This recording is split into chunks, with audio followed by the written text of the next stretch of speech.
শ্রদ্ধাবান উপাসক উপাসিকাগণ, আজকে আপনাদেরকে ভারতের বৌদ্ধ ধর্মের পুনর্জাগরণের অগ্রদূত ভারতরত্ন ডক্টর ভীমরাও আম্বেদকরের কিছু জীবন কাহিনী আলোচনা করব। কত বড় একজন মহান ব্যক্তি ছিলেন, কত নিম্ন শ্রেণীতে জন্ম নিয়ে তার অদম্য প্রতিভা গুণে ইচ্ছাশক্তির প্রভাবে ভারতের সর্বশ্রেষ্ঠ পুরস্কার ভারতরত্ন পেয়েছিলেন, যদিও বা মরণোত্তর পেয়েছিলেন। কত ঘৃণ্যতম সমাজে জন্ম নিয়ে নিজেকে কিভাবে এত দূর এগিয়ে নিলেন, এবং যে নিচ জাত বলে তাদের জাতিকে নিকৃষ্টতম পর্যায়ে রেখেছিল ভারতবর্ষের হিন্দু ব্রাহ্মণেরা, ব্রাহ্মণ জাত যারা ছিল, তার কাহিনী থেকে অনেক কিছু অনুপ্রেরণা পাবেন। বর্তমানে যে ভারতবর্ষে বৌদ্ধ ধর্মের পুনর্জাগরণ হচ্ছে,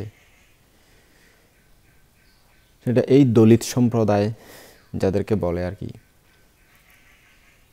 ওনার প্রথম আহ্বানে 3 লাখের চেয়েও বেশি একসাথে বৌদ্ধ ধর্ম গ্রহণ করেছিল, এবং এরপরে 7 লাখ, 5 লাখ, 2,50,000 এরকম সবসময় গ্রহণ করতে করতে এখন ভারতবর্ষে লক্ষ লক্ষ কোটি কোটি বৌদ্ধ ধর্মাবলম্বী। এই বৌদ্ধ ধর্মাবলম্বীরা যদিও বা বৌদ্ধ, তারা আসলে সঠিক শিক্ষা এবং সঠিক ধর্মগুরুর অভাবে, সঠিক চর্চার অভাবে তাদেরকে নিকৃষ্টতম পর্যায়ে যেভাবে চাপিয়ে দেওয়া হয়েছে, তাদের নিম্নজাতির বোঝা, সেখান থেকে তারা উঠতে পারতেছে না। অনেক ভয়ে ভয়ে থাকে তারা। ব্রাহ্মণ্যবাদীরা তাদেরকে চাপিয়ে দেয়। আমি যখন ভারতে ভ্রমণ করতে গিয়েছিলাম নাগপুরে, এই আম্বেদকর যেখানে সর্বপ্রথম 3 লক্ষেরও বেশি মানুষ নিয়ে বৌদ্ধ ধর্ম গ্রহণ করেছিলেন, সেখানে গিয়েছিলাম। অনেক বিশাল এরিয়া, এখন তো সিটি হয়ে গেছে। বিশাল আম্বেদকরের নামে বুদ্ধিস্ট টেম্পল আছে, কিন্তু বুদ্ধ মূর্তি বড় বড় আছে, কিন্তু বান্তারা থাকার রুম নাই। ওখানে যে ভাঙা চোরা দিয়ে একটা আছে, বুদ্ধের একটা মূর্তির সামনে এমনি নিচে পরে থাকতে হয় ফ্লোরের মধ্যে। তো এটা আমি চিন্তা করলাম, এত বড় বিহার, বানতে একটা না দুটা আছে, বুড়া বুড়া, কিছু জানে না। রাতে উঠে দেখতেছি উনি চিরানা মুড়ি খাচ্ছে, এরকম অবস্থা। তো কোনো ভিক্ষু সংঘের প্রতি কোনো দান ধর্ম পুণ্যকর্ম, ভিক্ষু সংঘকে রক্ষা করার সেই মন মানসিকতা তাদের গড়ে ওঠেনি। শিক্ষার অভাব হয়তো, তবে কিছু কিছু নিউ বুদ্ধিস্ট এখন একটু একটু প্রতিষ্ঠিত হয়েছে মিডিয়া যুগের কারণে, স্মার্ট যুগের কারণে। তো অনেক জায়গায় বান্তাদেরকে শ্রদ্ধা করে। আমরা একটা হোটেলে কিছু পানি টানি খেয়েছিলাম, আমার একদিন সেবক উনি নাস্তা করেছিল, আমাদের থেকে টাকা পয়সা নেয়নি। আরও বেশি নাকি আগে ছিল, কিন্তু বান্তাদের আচার আচরণ তাদের কাছে এত ভালো লাগে না। তো আমি তো দেখেছি সেটা, সেজন্য তারা শ্রদ্ধাটা একটু কমে যাচ্ছে। আগে নাকি গেলেই বন্দনা করতো, এখন সেটা করে না। যেটা আমি শুনেছি সেটা যখন দেখলাম, এরকম তারা শ্রদ্ধা করে না। আমি যখন পুনে গেছিলাম, পুনে পিণ্ডি করতে গেছি, ওখানে বান্তারা তো বিহারে থাকে না থাকে দেখাও যায় না।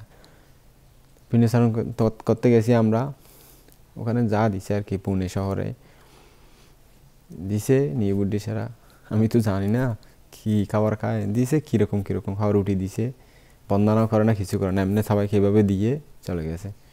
আমি বলছি কি জানি এরকম কেন। আচ্ছা যাক, টাইম নাই বেশি, অল্প পিণ্ডি করে তারপরে এসে আমার সেবক ছিল, কালাটালা দান দিছে, ওগুলো খেয়ে পার করছি। তখন ওখানে যে বানতে ছিল দেখছি ফাঙে যাচ্ছে একটা দিকে, তা দুপুর 1টার দিকে ফাঙে যাচ্ছে কাদের বাড়িতে ছয় খাওয়ার জন্য। ফাঙে গিয়ে খেয়ে সবাইকের মধ্যে কি করে কতগুলো নিয়ে আসছে, তো এগুলাই খাচ্ছে। বুদ্ধের আসনে বসে থাকে নীরব নিস্তব্ধ, কোনো আসলে দাম নাই, এরকম আর কি বিহারটা আছে। কোনো ধর্মচর্চা নাই, কিছু নাই, এরকম ধর্মগুরুর অভাব। তো এরকম আমি নিজের চোখে দেখে এসেছিলাম নাগপুর, চন্দ্রপুর, পুনে, বোম্বে। তো বোম্বেতে অনেক দায়িত্ব দেখারা তাদের নিজস্ব বাসায় নিয়ে গিয়েছিল, ওই দলিত সম্প্রদায়ের একটা বস্তিতে নিয়ে গিয়েছিল। ওখানে দেখি খুব নিকৃষ্টভাবে জীবনযাপন করে। চারিদিকে সব বড় বড় বিল্ডিং, একটা বিশাল বস্তিতে তারা থাকে, অনেক গরম। একটা বাড়িতে নিয়ে গিয়েছিল যে আমার সাথে যে ঘুরেছিল, ওনার নাম প্রসেনজিৎ না কি একটা নাম। ওনার বাড়িতে মা আছে, বাবা আছে, ওনারা 2 ভাই, বড় ভাই বিয়ে করেছে। তো বড় ভাই বউকে নিয়ে থাকে যে কোথায় জানেন? উপাসিকা ওই যে এরকম যে ছাদ আছে না, অর্থাৎ ওখানে মানুষ থাকতে পারে না, এরকম সিস্টেম যে এখানে একটা ছাদ দেয়, এই ছাদের মধ্যে দাঁড়াতে পারে না, শুধু বসতে পারে। কোনো ওখানে থাকার মতো জায়গা নয়, কিন্তু ওখানেই থাকে, কারণ বিয়ে করছে, রুম নাই, গরিব, বস্তির এলাকা, চাকরিতে চলে যায় স্বামী স্ত্রী দুজনেই, আবার সন্ধে আসে। নিচে একটা ছোট চৌকি আছে, ওখানে বাবা মা থাকে, আর নিচে তার ছেলেটা থাকে, বারান্দায় থাকে নাকি।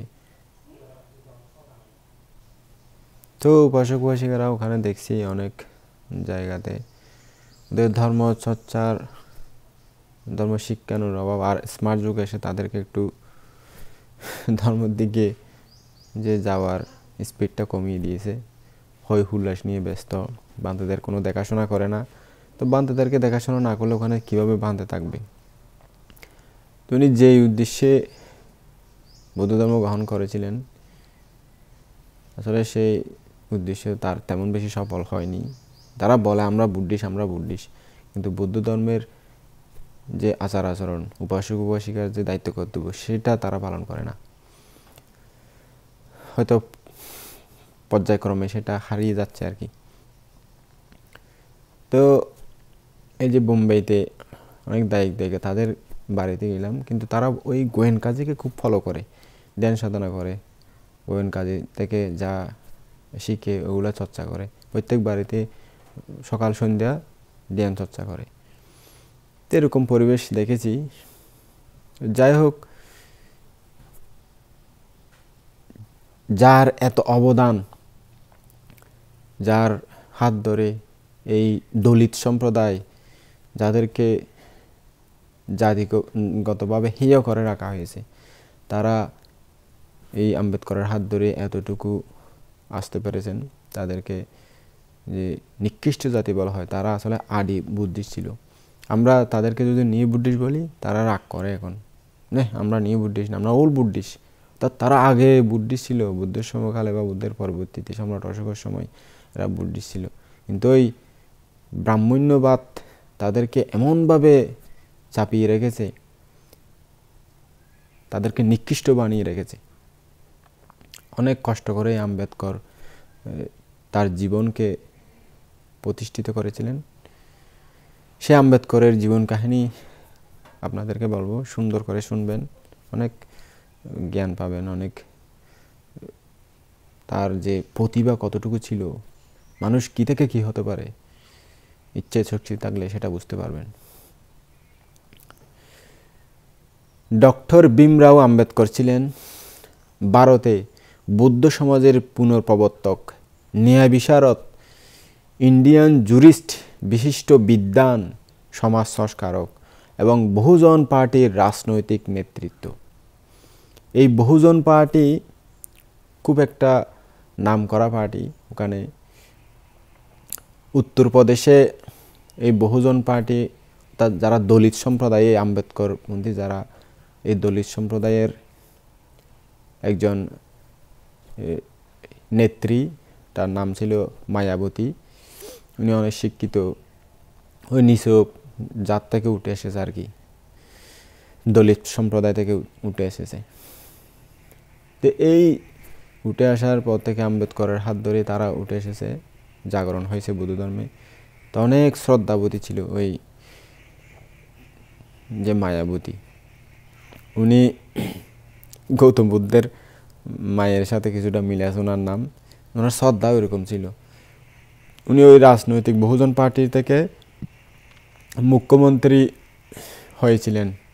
এই যে ভারতের উত্তরপ্রদেশের যে মুখ্যমন্ত্রী 4 বার হয়েছিলেন তিনি। তো ওনার অনেক অবদান, উনি অনেক এলাকাকে অনেক পরিবর্তন করে নাম দিয়েছেন। একটা স্থানের নাম দিয়েছেন গৌতম বুদ্ধনগর, আর একটা স্থানের নাম দিয়েছেন সিদ্ধার্থনগর, আগের যে নাম কুশিনগর, এরকম অনেক পুরনো বুদ্ধের সাথে স্মৃতি বিজড়িত এগুলো অনেক সুন্দর করে নাম দিয়েছেন এবং পুরনো সংস্কৃতিগুলো ফিরিয়ে আনার চেষ্টা করেছেন। এবং আমি একটা পেপারে পড়েছিলাম অনেক আগে, ছোট একটা বৌদ্ধধর্মী পেপারে, উনি ওখানে মুখ্যমন্ত্রী থাকা অবস্থায় 665 একর জায়গা দান করেছিলেন একটা বিহার এবং মেডিটেশন সেন্টার করার জন্য, এবং লাইব্রেরি টাইব্রেরি সহ 665 একর। 1 একর সমান আমাদের যে আড়াইখানি করে হিসাব করা হয় আর কি। তো কত বড় জায়গা উনি দান করেছিলেন। উনি ওই পার্টির 4 বার মুখ্যমন্ত্রী হওয়ার পরে রাজনৈতিকভাবে উনি যখন বেশি উঠে যাচ্ছে, চক্রান্ত করে তাকে এই বহুজন পার্টি যে একটা রাজনৈতিক দল ছিল ওটাকে একদম নিষ্প্রভ করে দিয়েছে আর কি, যাতে উঠতে না পারে, এরকম অবস্থা। তো এরপর থেকে আর মুখ্যমন্ত্রী হতে পারেনি। এরপর থেকে ওই যোগী আদিত্যনাথ উনি হয়েছে। এরপর থেকে রাজনৈতিকভাবে ওনাদেরকে চাপিয়ে রাখা হয়নি। তো এখন মনে হয় ওই বহুজন পার্টির নেতৃত্বে অভিষেক নামে একজন আছেন, উনি দলের বড় সিনিয়র, উনি মুখ্যমন্ত্রীর পদে জিতার জন্য অনেক লড়াই টড়াই করেন, কিন্তু পারে না, রাজনৈতিকভাবে তাদেরকে চেপে রাখা হয়েছে। তো যাই হোক, এটা আমি শুনেছিলাম আর কি জানি। এই বহুজন পার্টি এখনো আছে, কিন্তু তাদের মধ্যে আসলে ভেদাভেদ এরকম বেড়ে যাচ্ছে তাদের শক্তিকে নিষ্প্রভ করে দেওয়ার জন্য। এই বহুজন পার্টি কিন্তু প্রতিষ্ঠা করেছিলেন আম্বেদকর, তার অনেক অবদান তাই। তিনি আধুনিক ভারতের সংবিধান রচনায় ছিলেন প্রধান নির্মাতা। 1891-এর 14 এপ্রিলে ভারতে মধ্যপ্রদেশের ব্রিটিশ প্রতিষ্ঠিত সেনানিবাস শহর মহাওয়ে তার জন্ম হয় এক অস্পষ্ট দরিদ্র সম্প্রদায়ের ঘরে। জীবনের প্রথম 6টি বছর তিনি অতিবাহিত করেন তার জন্মস্থান সেই মহাওয়ে। মাতা ভীম বাইং আর পিতা রামজি মালোজি সকপালের 14 সন্তানের সর্বশেষ সন্তান ছিলেন তিনি। বর্তমান মহারাষ্ট্রের রত্নগিরি জেলার আম্বাবাদ শহরের মারাঠি জাতিতে ছিল তার পারিবারিক পটভূমি, আর হিন্দু মহর বর্ণ বা শ্রেণীভুক্ত ছিলেন তারা, অর্থাৎ মহর শ্রেণীভুক্ত তাদের জাতিটা ছিল। ফলে তাদের প্রতি অন্য হিন্দুদের আচরণ ছিল সামাজিক ও অর্থনৈতিকভাবে শোষিত, নিপীড়িত এবং অস্পৃশ্যতার অভিশাপে অভিষিপ্ত। আম্বেদকরের পূর্বপুরুষরা ছিলেন দীর্ঘকাল ধরে ব্রিটিশ ইস্ট ইন্ডিয়া কোম্পানির সেনাকর্মী। তার পিতা ছিলেন মহাওয়ে সেনানিবাসে সুবেদার শ্রেণীতে উত্তীর্ণ ব্যক্তিত্ব। 15 বছর পর 1894 খ্রিস্টাব্দে তিনি চাকরি হতে অবসর গ্রহণ করেন। এর কিছুকাল পরেই আম্বেদকরের মা কালগত হন, আর তখন পিতার ছোট ভাই কাকা তার লালন পালনের দায়িত্ব গ্রহণ করেন। অর্থনৈতিকভাবেও দারুণ সংকটে পড়ে যায় তখন সেই পরিবারটি। এতে সেই পরিবার নিজ গ্রাম ছেড়ে নিকটবর্তী সাতারা নামক স্থানে চলে যান, আর আম্বেদকরের পিতা অনেক চেষ্টায় সেনাবাহিনীর এক কোম্পানিতে 40 টাকা বেতনে ভান্ডার রক্ষকের চাকরি সংগ্রহ করেন। শৈশবে ভীম রাওকে বিং সকপাল নামে ডাকত। পিতার একান্ত ইচ্ছা ছিল সন্তানকে শিক্ষিত করা। যেহেতু তারা মহর সম্প্রদায়ভুক্ত লোক, তাই তাদের পক্ষে কিন্তু সন্তানকে বিদ্যালয়ে ভর্তি করাটা অত সহজ ছিল না। হিন্দুদের বিশ্বাস ছিল যে মহর সম্প্রদায়ের লোকেরা অন্যান্য হিন্দু সম্প্রদায় থেকে নিম্ন শ্রেণীভুক্ত, তাই তাদের স্পর্শ করা পাপ। ভীম ছিল এক নিরপরাধ শিশু। সামাজিক এইসব নষ্টামি সম্পর্কে তার কোনো বোধশক্তিই ছিল না। রামজি একদিন সন্তানকে স্কুলে ভর্তি করতে প্রধান শিক্ষকের নিকট উপস্থিত হলেন। শিক্ষক মহোদয় বললেন, আপনার সন্তানকে ভর্তি করানো কোনো সমস্যা নয়। কিন্তু তখন ভীমের বাবা রামজি বললেন, কিন্তুটা কি আবার মাস্টার মশাই? এটা তো বুঝতে পারলাম না। আপনার শিশু পড়তে পারবে, কিন্তু ক্লাসের অন্য বালক বালিকাদের সাথে নয়। কি বলছেন আপনি মাস্টার মশাই? কেন এরকম হবে, কেন পড়তে পারবে না? তখন প্রধান শিক্ষক বললেন, আপনার সন্তানকে দরজার পাশেই বসতে হবে এবং সব ছেলেদের পেছনেই তাকে বসতে হবে। তার শিক্ষকগণ নিজের বসার আসন নিজেরাই নিয়ে যাবেন, তাকে বহন করতে হবে না। আপনার সন্তানকে বলবেন তার সহপাঠীকে, বন্ধু বান্ধবদেরকে সে যেন কোনোদিন না ছুঁয়, স্পর্শ যাতে না করে তাদের শরীরের সাথে যখন না লাগে। তখন একটু আনমনে তার বাবা বলেন, ঠিক আছে স্যার, আপনার যা ইচ্ছা তাই হবে। কারণ তার ইচ্ছা ছিল ছেলেকে শিক্ষিত করতেই হবে। ভীম সংগ্রাম মুকুর জীবন শুরু করলো স্বয়ং তার স্কুল জীবন থেকেই, সেই ছোটকাল থেকেই সে তার জীবন অতিবাহিত করতে থাকলো হিন্দু বর্ণবৈষম্য নামক এক সামাজিক নষ্টামির বিরুদ্ধে যুদ্ধ করতে করতে। স্কুলে তার কোনো সাথী ছিল না, বন্ধু বান্ধব ছিল না, তাই সে কারো সাথে খেলাধুলা এগুলো করতে পারতো না, যেহেতু তার বন্ধু বান্ধব ছিল না। আম্বেদকর এবং অন্যান্য অস্পৃশ্যরা ছিল হিন্দু সমাজ থেকে বিচ্ছিন্ন, তাই শিক্ষকদের থেকেও ছিল না তার প্রতি কোনো স্নেহ, আদর, মায়া, মমতা। তার প্রতি কোনো আগ্রহ বা সহায়তাও কোনো দিন করত না শিক্ষকেরা। তার সহপাঠীরা, বন্ধু বান্ধবরা তাকে টিটকারি আর অপদস্থ করত। এমনকি তাকে যদি উচ্চবর্ণের কারো কাছ থেকে পানি খাওয়ার ইচ্ছা হতো, শুধুমাত্র পিয়ন এসে উপর থেকে পানি ঢেলে দিত, এভাবে হাত দিত, এভাবে ঢেলে দিত, তারপরে খেতে পারত, যাতে পানির পাত্র বা কলসি বা গ্লাস তার স্পর্শ থেকে দূরে থাকে, তার সাথে যাতে না লাগে। পিয়নের দেখা না পেলে আম্বেদকরকে অনেক সময় বিভাসিত অবস্থায় চলে যেতে হতো। আম্বেদকর ছিল তার অধ্যয়নে আন্তরিক এবং অত্যন্ত নিয়মিত। তার ক্লাসে সে ছিল খুবই মনোযোগী এবং বুদ্ধিমত্তার পরিচয় দানকারী ছাত্র। শ্রেণীকক্ষে প্রায় সময় অপদস্থতার শিকার হয়েও সে তার অধ্যয়নে মনোযোগী থাকত সার্বক্ষণিক। অধ্যয়নে তার আন্তরিকতা এবং পরিশ্রমিতায় তার শিক্ষকেরা মুগ্ধ হতেন বটে, কিন্তু কখনো তারা এসে তাকে অনুপ্রেরণামূলক কোনো কিছু, উৎসাহমূলক কোনো কিছু বলতেন না, বা পিছনে হাত বুলিয়ে দিলে, বাবা বেশ হয়েছে, খুব ভালো পড়ালেখা করো, চালিয়ে যাও, তুমি সফল হবে একদিন, এরকম কোনো কিছু তারা বলতেন না। তাদের এই ঘৃণা শিশু আম্বেদকর যে বুঝতো না তা নয়, কিন্তু নিরুপায়, কি করার আছে নিম্ন জাতিতে। একদিন প্রচুর বৃষ্টি হচ্ছিল, আম্বেদকরকে তার মা নিষেধ করলেন, বাবা আজকে স্কুলে যাস না। কিন্তু ক্লাস বাদ দেওয়াটা তার পক্ষে ছিল অসম্ভব, তাই সে স্কুলে রওনা দিল বই নিয়ে। সে নিজে ভিজলেও তার বইগুলো বৃষ্টি থেকে রক্ষায় ছিল সবিশেষ যত্নবান, যাতে না ভিজে সেটাই তিনি চেষ্টা করছিলেন। নিজে ভিজুক কিন্তু বই যাতে না ভিজে, এগুলোকে তার বগলের জামার তলায়, শার্টের ভিতরে লুকিয়ে শক্তভাবে ধরেছিল। মা যেমনটি একমাত্র শিশুকে রক্ষা করে, তারপরও বই রক্ষা হচ্ছে না দেখে যখন একটি ঘর দেখলো সামনে, তখন সে দৌড়ে গিয়ে সেই ঘরটির বারান্দার নিকট একটু আশ্রয় নিল চালের ভিতরে। স্কুলটি ছিল তখন অনেক দূরে, তাই সময় মতো স্কুলে উপস্থিত হতে না পারার সন্দেহে সে খুবই উদ্বেগ উৎকণ্ঠার সাথে বৃষ্টি থামার জন্য অপেক্ষা করছিল ওই ছাউনির নিচে। ঠিক সেই মুহূর্তে গৃহকর্তা দরজা খুলে বের হতেই ভীমকে দেখলেন বইগুলোকে তার ভেজা শার্টের নিচে রক্ষা করতে। ভীমকে তার বই প্রিয়তায় খুবই অসহায় দেখে ছেলেটির প্রতি তার দয়া, করুণা উৎপন্ন হলো।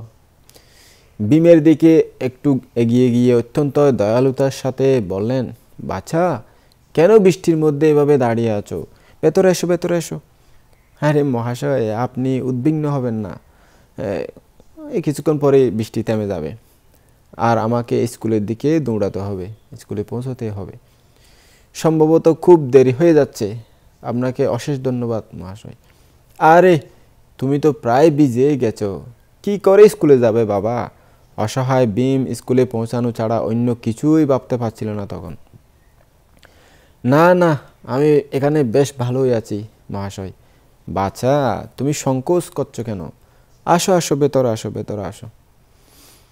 ভীম শেষ পর্যন্ত গৃহকর্তার কথা উপেক্ষা করতে না পেরে অতি সংকোচে ঘরে ঢুকল। কোনো সংকোচ করিও না বাবা, আরামে বসো, খুব ভালো করে তোমার রুচি মতো বসো। লোকটি খুব ভালো করে ব্যবহার করলেন তার সাথে। ভীম যেই মাত্র বসলো সেইখানেই সেই লোকটি জিজ্ঞেস করলেন, আচ্ছা বাবা তুমি কোন শ্রেণীতে পড়ো? হ্যাঁ মহাশয় আমি পঞ্চম শ্রেণীতে পড়ি। খুব ভালো খুব ভালো। লোকটি খুব প্রশংসা করলেন তাকে। পরক্ষণে আবার জিজ্ঞেস করলেন, তুমি কোন জাতের হও বাবা? তখন ভীম অতি সংকোচে বলল, মহাশয় আমি মহর জাতীয় হই, আমরা মহর জাতির লোক। কি কি বলছো তুমি? তুমি মহর? কেন তুমি আগে তা বলনি? চিৎকার করে লোকটি চিৎচামেচি করতে শুরু করলেন। তখন বালক থতমত খেয়ে গেল। সে বুঝে উঠতে পারছিল না যে তার জাতির নাম উচ্চারণ করা মাত্রই লোকটির আচরণ মুহূর্তের মধ্যে এভাবে বদলে গেল কেন? কি সমস্যা আমার জাতের মধ্যে? তার এমন সহানুভূতি, এমন সমাদর, সামান্য মোহর, এই শব্দটি কি করে পরিবর্তন করে দিতে পারল? বালকটি ভয়ে আড়ষ্ট হয়ে বিনীতভাবে বলল, মহাশয় আপনি আমাকে জিজ্ঞেস করেননি তাই আমিও বলিনি আর কি।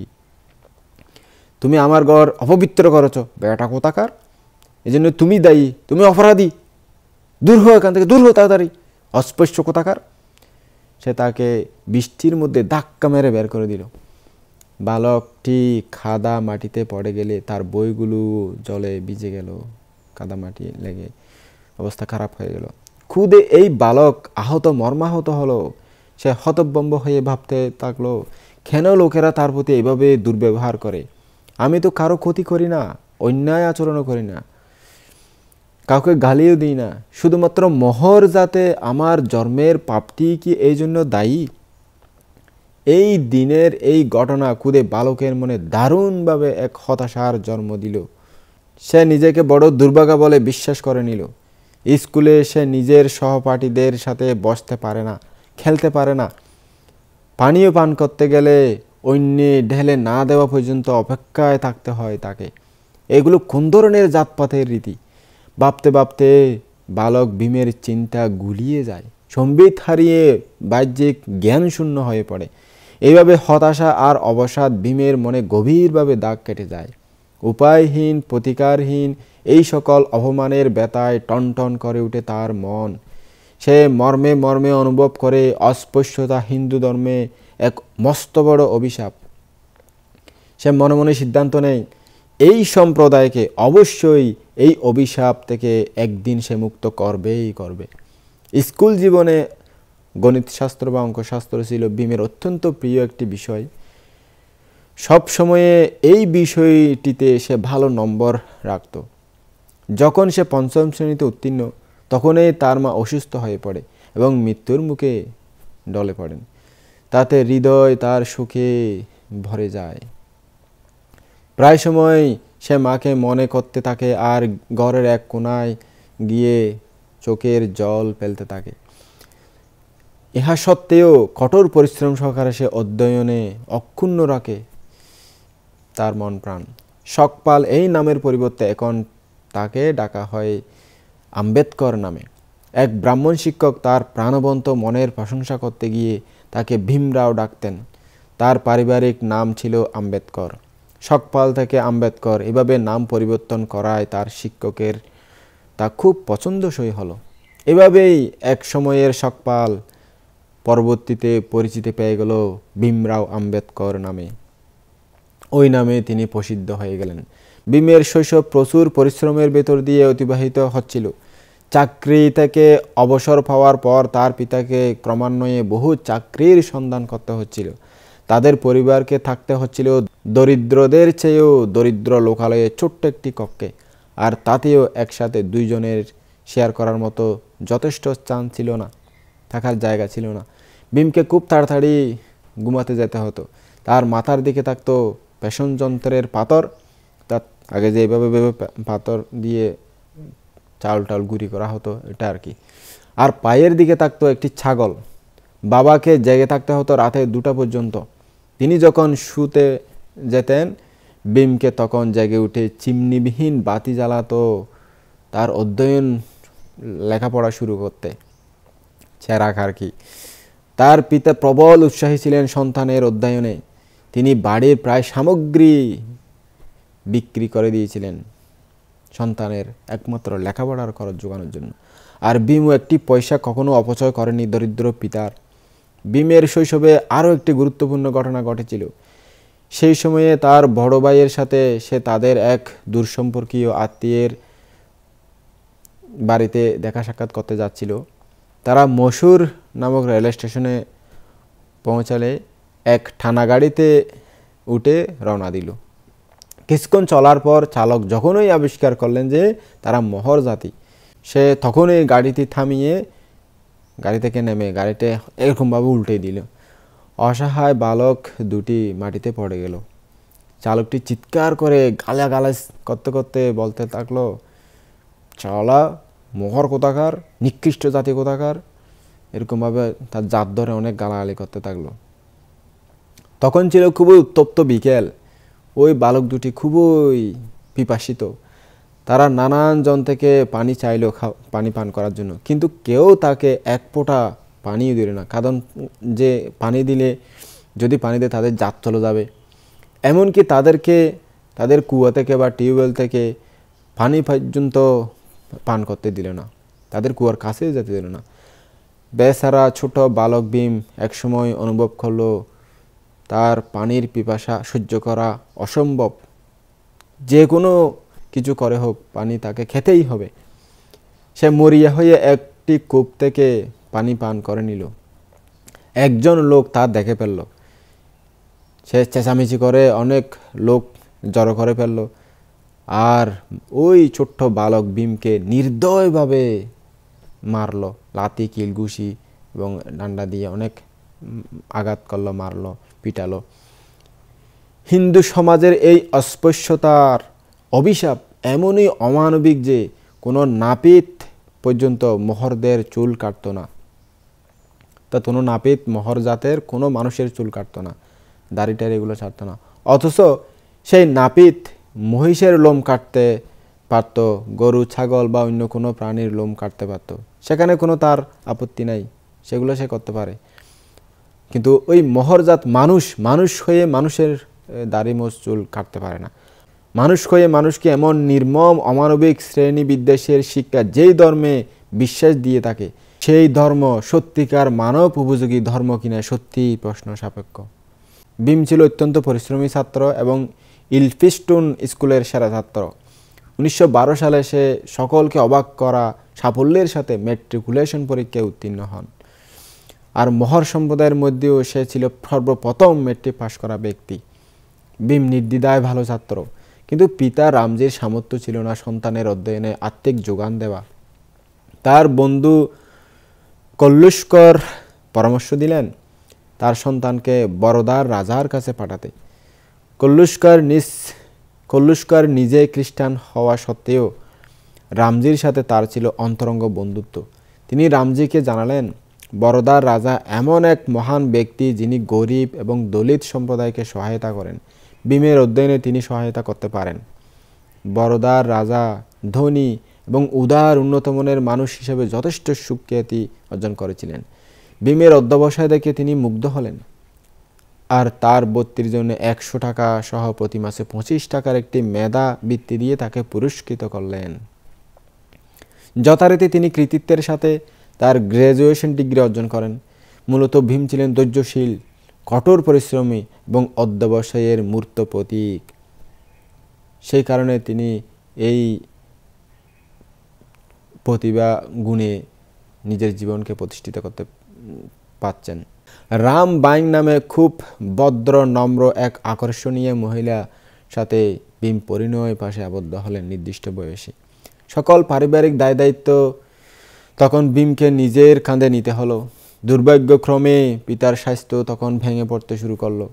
ফলে ভীমের অধ্যয়ন অনিয়মিত হয়ে পড়ল এবং পিতার চিকিৎসার্থে অর্থ সঞ্চয় জরুরি হয়ে দাঁড়াতে লাগলো। তখন তিনি অসুস্থ পিতার চিকিৎসা ও সেবা যত্নের জন্য বরোদার কর্মস্থল হতে বোম্বে ফিরে আসলেন বটে, কিন্তু পিতার জীবন রক্ষা সম্ভব হলো না। পিতা মৃত শয্যায়, তার সান্ত্বনার আর কোনো আশ্রয়ই ছিল না। অতি শৈশবে মাকে হারিয়ে পিতার নিরাভয় আশ্রয় যেখানে ছিল অবারিত, আজ সেই শেষ আশ্রয়টিও নিয়তির অমোঘ বিধানে হারাতে হলো সেই ভীমকে। বাস্তবিক পিতার অন্তিম শয্যা পাশে ভীমরাও আম্বেদকরের সেদিনের সেই মুহূর্তটি ছিল গভীর বেদনায় ভরা, করুণ, বড়ই হৃদয় বিদারক। পিতার বিয়োগে ভীম এক সীমাহীন শূন্যতার অবসাদে গভীরভাবে আচ্ছন্ন হয়ে পড়েছিল। ভীম বরোদার চাকরি হারালেন, কারণ বোম্বে আসার সময়ে তিনি ছুটির জন্য কোনো দরখাস্ত করেননি। ফলে তার জীবন আবার তিক্ততার দিকে মোড় নিল।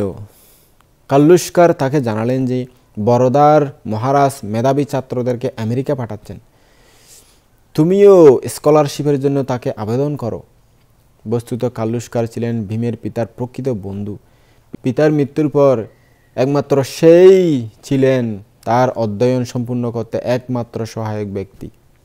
কালুস্কারের পরামর্শে ভীম বরোদা গেলেন এবং অধ্যয়ন সমাপ্তির পর 10 বছর কাল পর্যন্ত বরোদার রাজার সেবায় আত্মনিয়োগ করবেন। এই সত্যে প্রতিশ্রুতি স্বাক্ষর দান করে তিনি আমেরিকা রওনা হলেন। অর্থাৎ সত্য করলেন যে একটা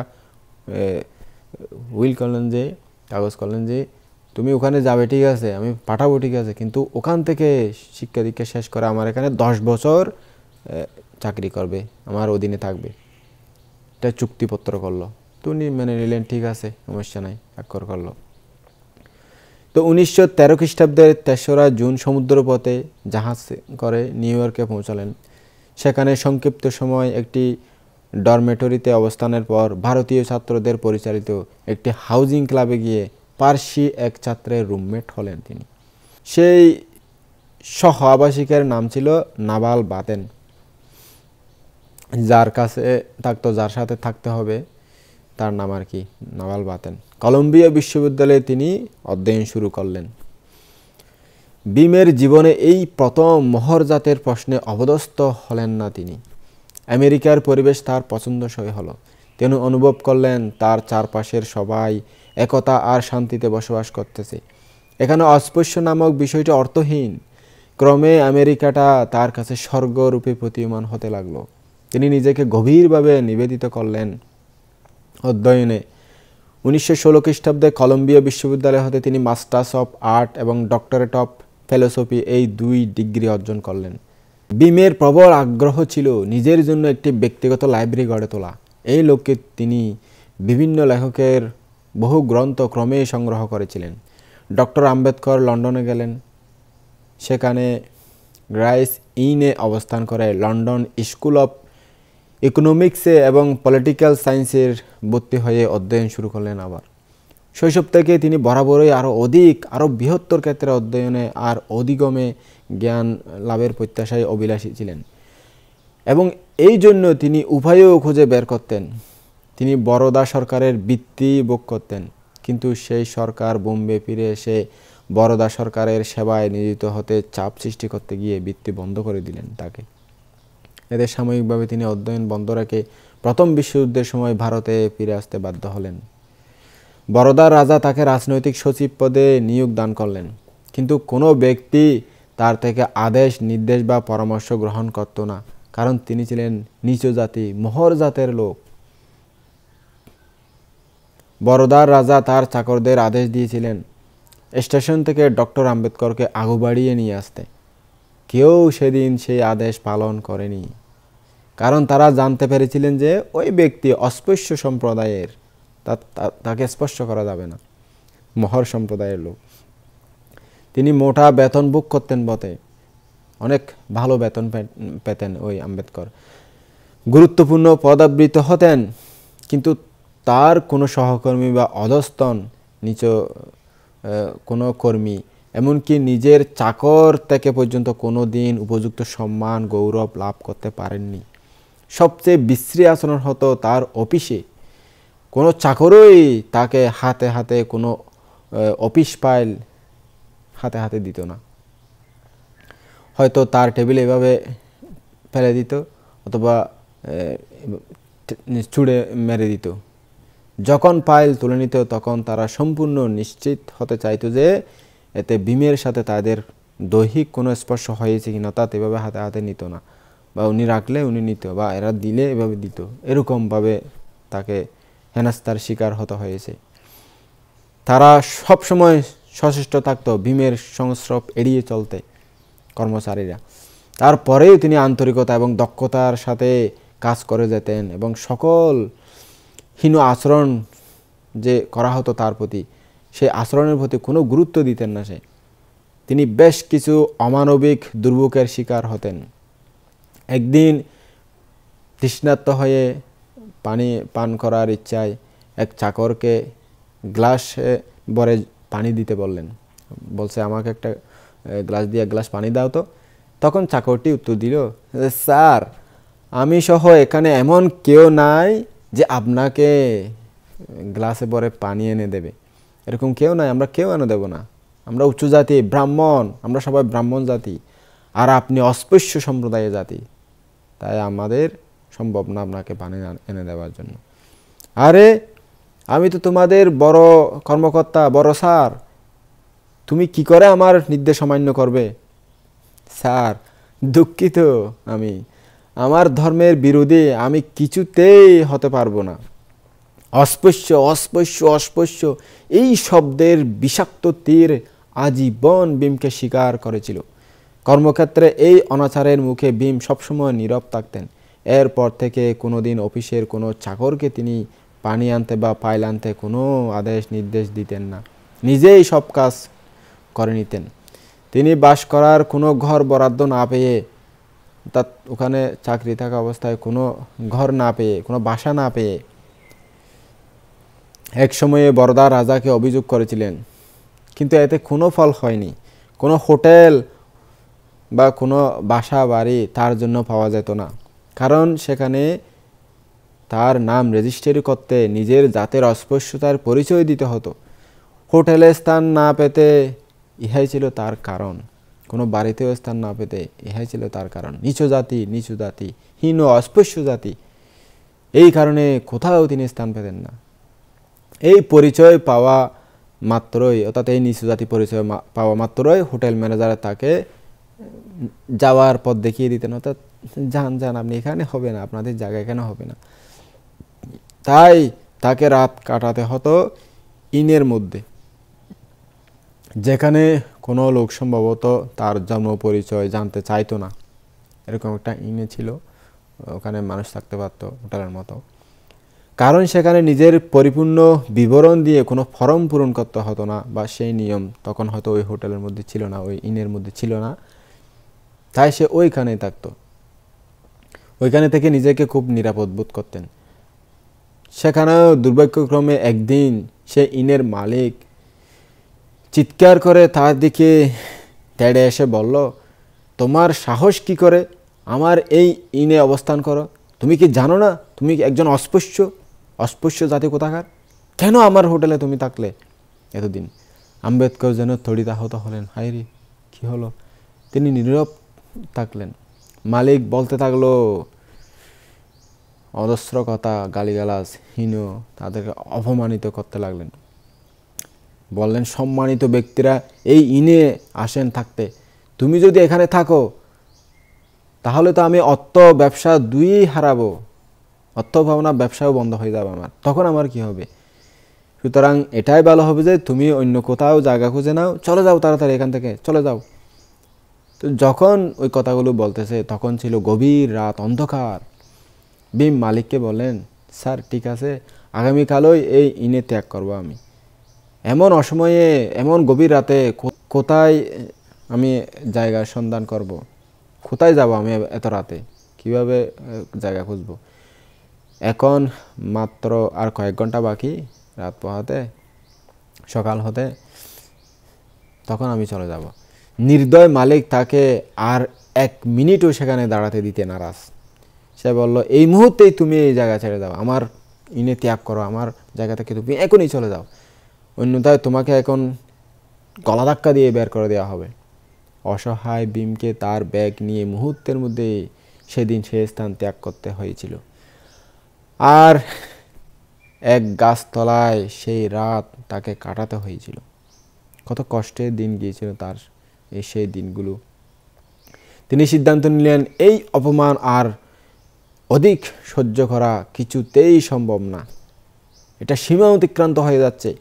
মানবতার অপমান অন্যায্য অস্পৃশ্যতার জন্মগত অভিশাপে আবারও তিনি তিক্ত অভিজ্ঞতার শিকার হলেন। তিনি আর অন্যের অনুগ্রহের পাত্র হয়ে থাকতে চাইলেন না। সিদ্ধান্ত নিলেন হিন্দু সমাজের এই ঘৃণ্য বিশ্বাসের বিরুদ্ধে তিনি বিদ্রোহ করবেন। রাজার কাছে চিঠি লিখলেন। এর পরবর্তী দিনে বললেন, মহারাজ, আমি আপনার সেবা করতে চাই, কিন্তু জানি না কোথায় আমার অবস্থান হবে, আমি কোথায় থাকব, কীভাবে আপনার সেবা করব। প্রত্যেকে আমাকে অপমান অপদস্থ করতেছে, তারা কেউ আমাকে তাদের হোটেলে বা ইনে প্রবেশ করতে দিতে চায় না, রাখতে চায় না তাদের হোটেলে ইনে। এমনকি আপনার চাকররা পর্যন্ত আমার প্রতি খুবই রুক্ষ আচরণ করছে। যখন তাদের কোনো ফাইল নিয়ে আসতে বলি, তারা টেবিলের উপর আমার দিকে ফাইলটা ছুঁড়ে দেয়। একজন কর্মকর্তার প্রতি ব্যবহারের ইহা কি যথাযোগ্য আচরণ? আপনিই বলেন মহারাজ। এমন অপমানকর পরিবেশে আমার এখানে কাজ করা অসহনীয় হয়ে উঠেছে। আমি আপনার কাছে ক্ষমা প্রার্থী যে এমন পরিস্থিতিতে কাজ করা আমার পক্ষে অসম্ভব। এই চিঠি যখন বরোদার রাজার কাছে পৌঁছালো, তখন তিনি অত্যন্ত মর্মাহত হলেন সব কিছুর জন্য, এবং ভীমকে চিঠি দিলেন দেওয়ান সাহেবের সাথে দেখা করতে। দেওয়ান সাহেব স্পষ্ট করে পরিস্থিতি বুঝিয়ে দিলেন যে তিনি এই বিষয়ে কোনো প্রকার সাহায্য সহযোগিতা করতে পারবেন না। ভীমকে সহায়তা করা মানেই সমাজের বিরুদ্ধে আচরণ করা, সুতরাং সমাজের বিরুদ্ধে যাওয়া আমার পক্ষে সম্ভব না। ভীমের অভিজ্ঞান হলো, বুঝতে পারলেন সে তার জীবনের অগ্রগতির যুদ্ধ তাকে একাই করতে হবে, এই পথে সহায়ক পাওয়া যাবে না। আম্বেদকর বিপর্যস্ততার শিকার হলেন এই আকস্মিক পরিস্থিতি আর চাকরি ত্যাগের জন্য। তিনি বোম্বে ফিরে গেলেন এবং কিছুদিন বেকার অলস সময় অতিবাহিত করলেন। তিনি পাগল প্রায় হয়ে অনুসন্ধান করলেন একটি চাকরির জন্য, আর শীঘ্রই সন্ধান পেলেন এক কলেজে একটি অধ্যাপকের প্রয়োজনীয়তা আছে। তৎক্ষণাৎ দরখাস্ত পাঠালেন সেই পদের প্রার্থী হয়ে। একজন ইংরেজ গভর্নরের সহায়তায় শেষ পর্যন্ত তিনি সেই চাকরিটি পেয়েছিলেন, অর্থাৎ ওই পদে মনোনীত হলেন। ডক্টর ভীমরাও আম্বেদকর তার বুদ্ধিমত্তা, আন্তরিকতা আর নিজের অধ্যাপনা বিষয়ে দক্ষতার জন্য খুবই খ্যাতিমান ছিলেন। তিনি ছাত্রদের অর্থনীতি এবং রাষ্ট্রবিজ্ঞান পড়াতেন, কিন্তু আইনশাস্ত্রের উপর অধ্যয়নের আগ্রহ ছিল তার খুব বেশি। তাই চাইলেন আবার লন্ডনে গিয়ে সেই আকাঙ্ক্ষা পূরণ করতে। নিজের স্ত্রীকে একদিন এই আশা তিনি ব্যক্ত করলেন। তার পত্নী এই সিদ্ধান্তকে খুবই প্রীতচিত্তে স্বাগত জানালেন। বললেন, আপনি যদি ব্যারিস্টার হন তাতে আমিই হব সবচেয়ে বেশি সুখী। কিন্তু আবার কি? আমি চিন্তা করতেছি যে এই খরচ মেটানোর ফান্ড কোথায়, এত টাকা খরচ কোথা থেকে করবেন? ভীম তার নিজের স্ত্রীকে আশ্বস্ত করলেন, আরে তুমি চিন্তা করিও না, আমার একটি ছোট্ট সঞ্চয় আছে। অধিকন্ত মিস্টার নাভাল বাতেন নামে আমার এক বন্ধু আছেন, তিনিও আর্থিক সহায়তার আশ্বাস দিয়েছেন। এই নাভাল হলেন যে আমেরিকায় যার সাথে পরিচয় হয়েছিল, যার সাথে পড়ার সময় রুমমেট হয়ে থাকছিল, উনি এই নাভাল বাতেন। উনি সহায়তা করবেন বলতেছেন, তো কোনো চিন্তা নাই, উনি যথেষ্ট সহায়তা করবেন। এবং কোলাপুরের রাজাও সহায়তার হাত প্রসারিত করেছেন আমার জন্য। এসব শুনে স্ত্রী বললেন, তাহলে আর দেরি কেন?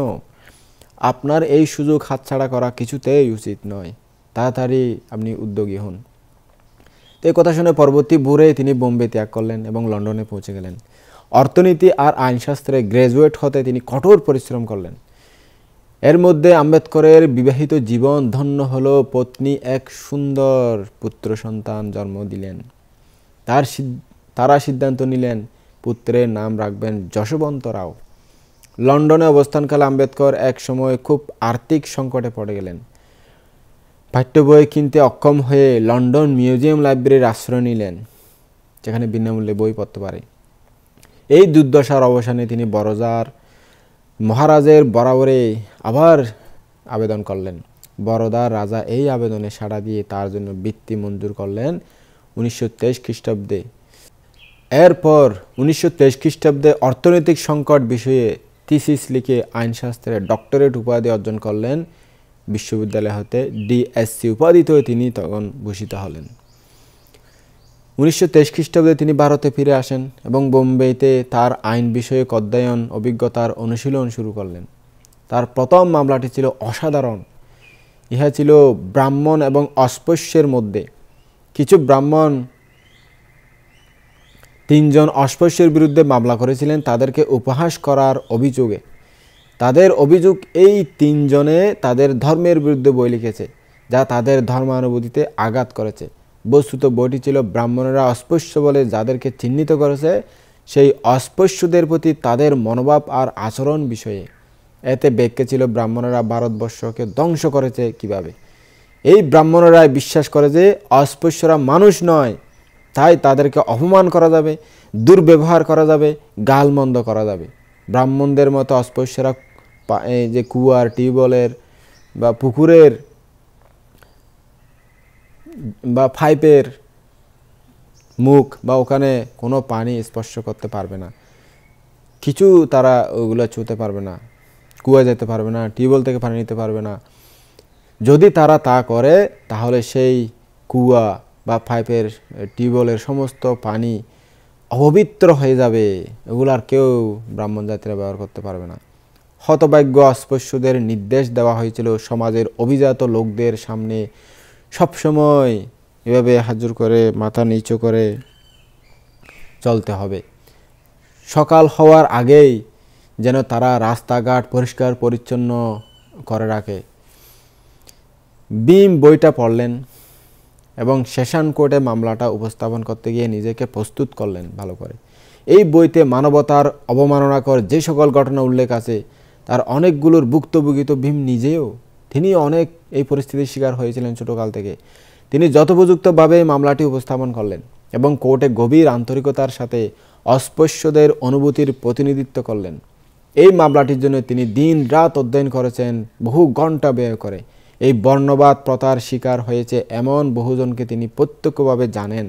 আম্বেদকর বিশ্বাস করতেন এই অস্পৃশ্যরা হিন্দু সমাজের একটি অংশ বলেই তাদেরকে সেই সমাজে এই নীচতার অসহায়ত্বে বন্দী করা হয়েছে। তাই হিন্দু সমাজকে অবশ্যই আইন প্রণয়নের মাধ্যমে অথবা নৈতিকতার ভিত্তিতে একতা ধারণ করতে হবে। এদের যে কোনোটির অভাবে এই সমাজ নিশ্চিতভাবে ভেঙে যাবে। কিছু নৈতিক বিধিমালা একটি ধর্মের জন্য যথেষ্ট নয় যদি না সেই নৈতিক বিধিবিধানসমূহ নিশ্চিতভাবে স্বাধীনতা, সাম্যতা আর সুভ্রাতৃতা নামক মূল ভিত্তিসমূহের উপর গড়ে না ওঠে। ধর্ম কখনো দারিদ্রতাকে মূলধন করে পুণ্য ও নৈতিকতার চর্চা সর্বস্ব হতে পারে না। মামলার শুনানি চলাকালে কোর্টে সেদিন ছিল ভিন পতন নীরবতা। প্রতিটি এবং প্রত্যেকটি অভিযোগ খণ্ডন উত্তর ছিল সেদিন আম্বেদকরের পক্ষ থেকে অসাধারণ এবং অখণ্ডনীয়। যুক্তি আর মানবতার ওজস্রী জয়গানে ভরা। অস্পৃশ্যদের পক্ষে তিনি সেদিন চূড়ান্তভাবে জয় ছিনিয়ে আনলেন সেই মামলার মধ্যে। নিম্ন শ্রেণীর সকল সম্প্রদায়ের লোকেরা সেদিন থেকে আম্বেদকরকে শ্রদ্ধা সম্মানের চোখে দেখতে শুরু করল। 1926 সালের 19শে মার্চ বোম্বের নিকটে কোলাবা নামক স্থানে এক সম্মেলন আহ্বান করা হলো আম্বেদকরকে প্রধান অতিথি করে। গ্রাম নগরের দেওয়ালে দেওয়ালে আম্বেদকরের ছবিযুক্ত পোস্টারে ভরে গেল। সমগ্র মহারাষ্ট্র ও গুজরাট সহ আরও বহু অঞ্চল থেকে দলে দলে লোক এসে কোলাবা সেদিন জনসমুদ্রে পরিণত হয়ে গেল। আম্বেদকর যথাসময়ে সম্মেলনে উপস্থিত হলেন। যখন তিনি জনতার মাঝখান দিয়ে যাচ্ছিলেন তখন আম্বেদকর জিন্দাবাদ, আম্বেদকর জিন্দাবাদ এই প্রতিধ্বনিতে চারিদিকে মুখরিত হতে লাগলো। মঞ্চের যেখানে আম্বেদকর গিয়ে দাঁড়ালেন সেখানে হাজার হাজার মানুষের চোখের দৃষ্টি নিবদ্ধ হয়ে গেল।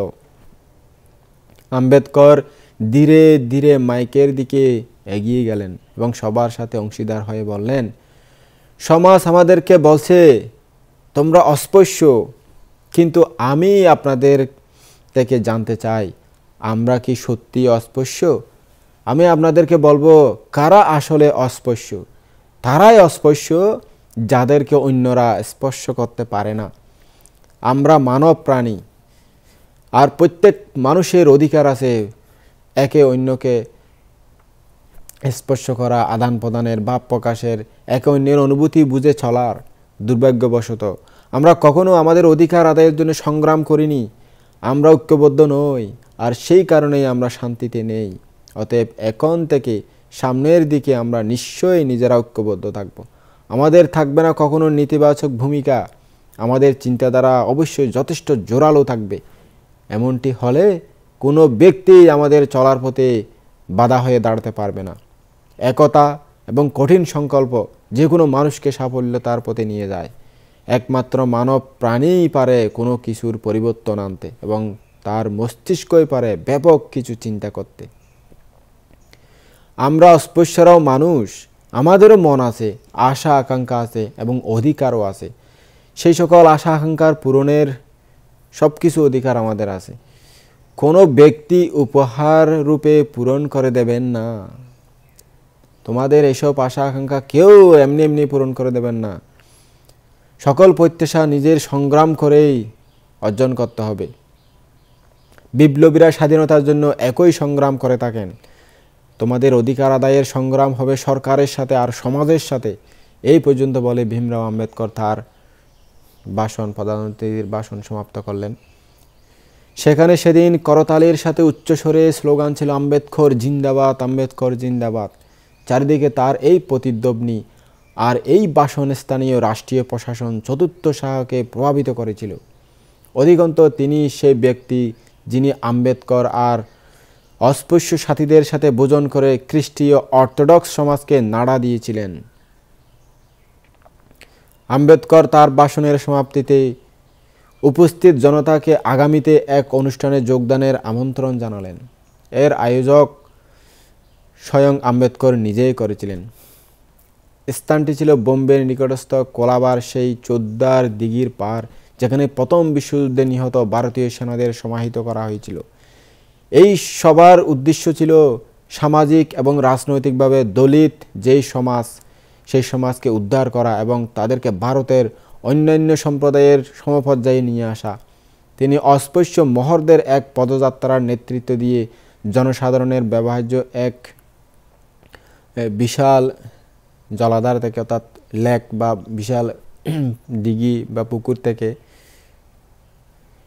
পানি আনতে গিয়ে সেখানে বর্ণপ্রথার জন্মদাতা সেই মনুস্মৃতির একটি গ্রন্থ পড়ালেন।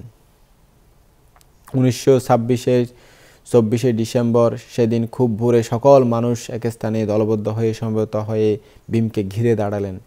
সেখানে এক শ্বেত প্রস্তর ফলকে উৎকীর্ণ প্রথম বিশ্বযুদ্ধে নিহত মহর সম্প্রদায়ের সৈনিকদের নামগুলো তিনি উল্লেখ করে হিন্দুদের জাতিবাদ প্রথার প্রাচীন গ্রন্থ সেই মনুস্মৃতিকে অভিযুক্ত করলেন।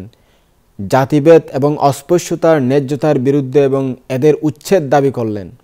আম্বেদকর এবং তার সমর্থকেরা সেদিন বেশ কিছু সংখ্যক মনুস্মৃতি গ্রন্থ পড়ালেন, যেখানে এই অস্পৃশ্যতার কথা বলা ছিল সেরকম গ্রন্থ পুড়িয়ে দিলেন আর কি। অর্থাৎ এই যে সমাজের নীতি সেটা অবসান হওয়ার জন্য। ইহা ছিল এক বৈপ্লবিক পদক্ষেপ, যা অমানবিক শাস্ত্রীয় সিদ্ধান্তের বিরুদ্ধে এবং ন্যায় বিচার ও সাম্যতার প্রতিষ্ঠায় এক বিশাল গর্জন। এই সব আয়োজনের পেছনে আম্বেদকরের আরও উদ্দেশ্য ছিল অস্পৃশ্য সম্প্রদায়ের জীবনযাত্রায় পরিবর্তন আনা। তিনি 1928 সালে ইউরোপিয়ান সিমন কমিশনের সাথে কাজ করার জন্য বোম্বে প্রেসিডেন্সি কমিটির সদস্য মনোনীত হলেন। তিনি সিমন কমিশনের সাথে সাক্ষাৎ করলেন, যাতে করে সরকারের সমক্ষে অস্পৃশ্যদের প্রতিনিধিত্ব করা যায়। এই কমিশন ভারতের সর্বত্র এক বিশাল প্রতিবাদের ঝড় তুলল, যখন অধিকাংশ ভারতীয়দের দ্বারা এর প্রতিবেদন প্রত্যাখ্যান করা হলো। আম্বেদকর নিজেই এক পৃথক প্রস্তাব গুচ্ছ লিপিবদ্ধ করলেন, যাতে ভবিষ্যতে সাংবিধানিক পুনর্গঠনে কাজে লাগতে পারে।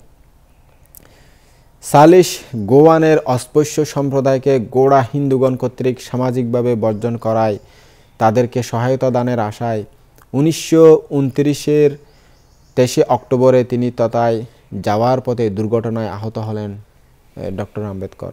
ফলে সেই বছরের শেষ সময় পর্যন্ত তাকে শয্যায় পড়ে থাকতে হয়েছিল, কিছুই করতে পারেননি তখন তিনি।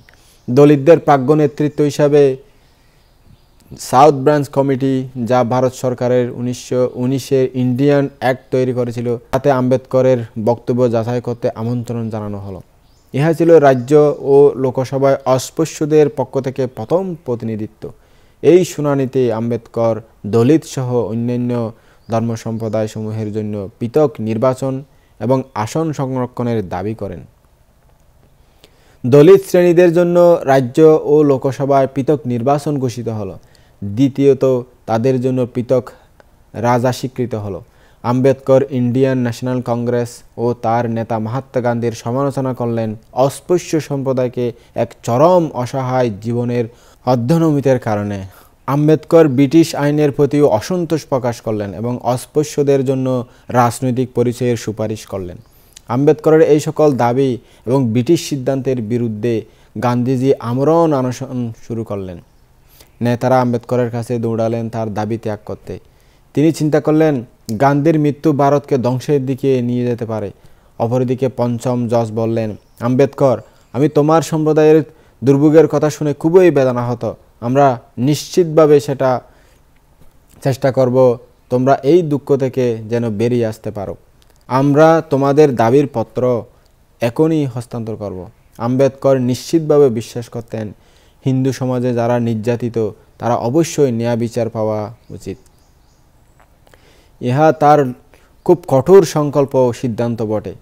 তার এই লক্ষ্যের বিরুদ্ধে যে কোনো বাধা অতিক্রমে তিনি নিজেকে প্রস্তুত করলেন। ব্রিটিশ সরকার ভারতের এই সকল সমস্যা সমাধানে কিছু নেতাকে আমন্ত্রণ জানালেন। এই সকল সম্মেলন অনুষ্ঠিত হয়েছিল লন্ডনে। এগুলো গোলটেবিক বৈঠক নামে পরিচিত ছিল। আম্বেদকর রাগান্বিত স্বরে কথা বললেন সরকারের বিরুদ্ধে। তিনি বললেন, অনগ্রসর শ্রেণীরা ব্রিটিশ সরকারের অধীনেও সমমর্যাদা লাভ করে না। গান্ধীজি ভারতে খুবই জনপ্রিয়, তারপরও আম্বেদকর সবার সামনে অস্পৃশ্যদের প্রতি ন্যায় বিচার সংরক্ষণে গান্ধীজির দৃষ্টিভঙ্গির বিরোধিতা করলেন। তবে গান্ধীজির সেই সব মনোভাবে তিনি সমর্থন করলেন যেই সকল তার কাছে সঠিক মনে হয়েছে, অর্থাৎ সুন্দর ন্যায়সঙ্গত মনে হয়েছে।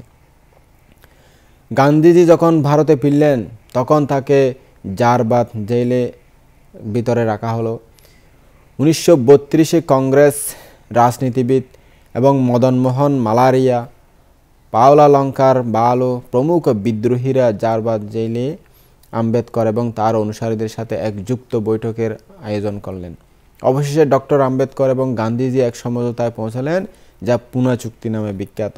এই চুক্তি মতে পৃথক নির্বাচনের পরিবর্তে বিশেষ ছাড় হিসেবে দলিতদের জন্য আঞ্চলিক আইনসভা ও কেন্দ্রীয় রাজ্যসভায় সংরক্ষিত আসনের ব্যবস্থা থাকবে। ডক্টর ভীমরাও আম্বেদকর তদানীন্তন সময়ে এইভাবে ক্রমে অস্পৃশ্য সমাজের এক বিশিষ্ট রাজনৈতিক ব্যক্তিত্বে পরিণত হলেন। তিনি নিজেকে সম্পূর্ণভাবে নিবেদিত করেছিলেন অনগ্রসর এবং অস্পৃশ্যদের অধিকার আদায়ের সংগ্রামে। ক্রোধ এবং ক্ষমা, এই দুই গুরুত্বপূর্ণ গুণ আম্বেদকরের জীবনে বিশেষভাবে ধরা পড়েছিল। হিন্দুরা স্বসমাজে কিছু সংখ্যক লোককে অস্পৃশ্য বলত এবং তাদের প্রতি অত্যন্ত অন্যায় আচরণ করত, অথচ তারা সকলেই হিন্দু। ব্রাহ্মণেরা হিন্দু, অস্পৃশ্য যাদেরকে বলা হচ্ছে তারাও হিন্দু ধর্ম, একই জাতি, তবু তাদেরকে অস্পৃশ্য হিসাবে বলা হয়ে থাকতো। তখন অনেক নির্যাতন নিপীড়ন করত। আম্বেদকর সংগ্রাম করেছিলেন সেই মানুষগুলোকে শক্তিশালী করার জন্য, কারণ তিনি জানতেন দুর্বল দুর্ভোগের শিকার হতে বাধ্য। তিনি যথার্থই মন্তব্য করতেন, ছাগলকেই পূজায় বলি দেওয়া হয়, সিংহকে নয়। দলিতদের অধিকার আদায়ে আম্বেদকরের এই সংগ্রাম মুখর সময়ে তার জীবন ছিল অত্যন্ত ঝুঁকিপূর্ণ।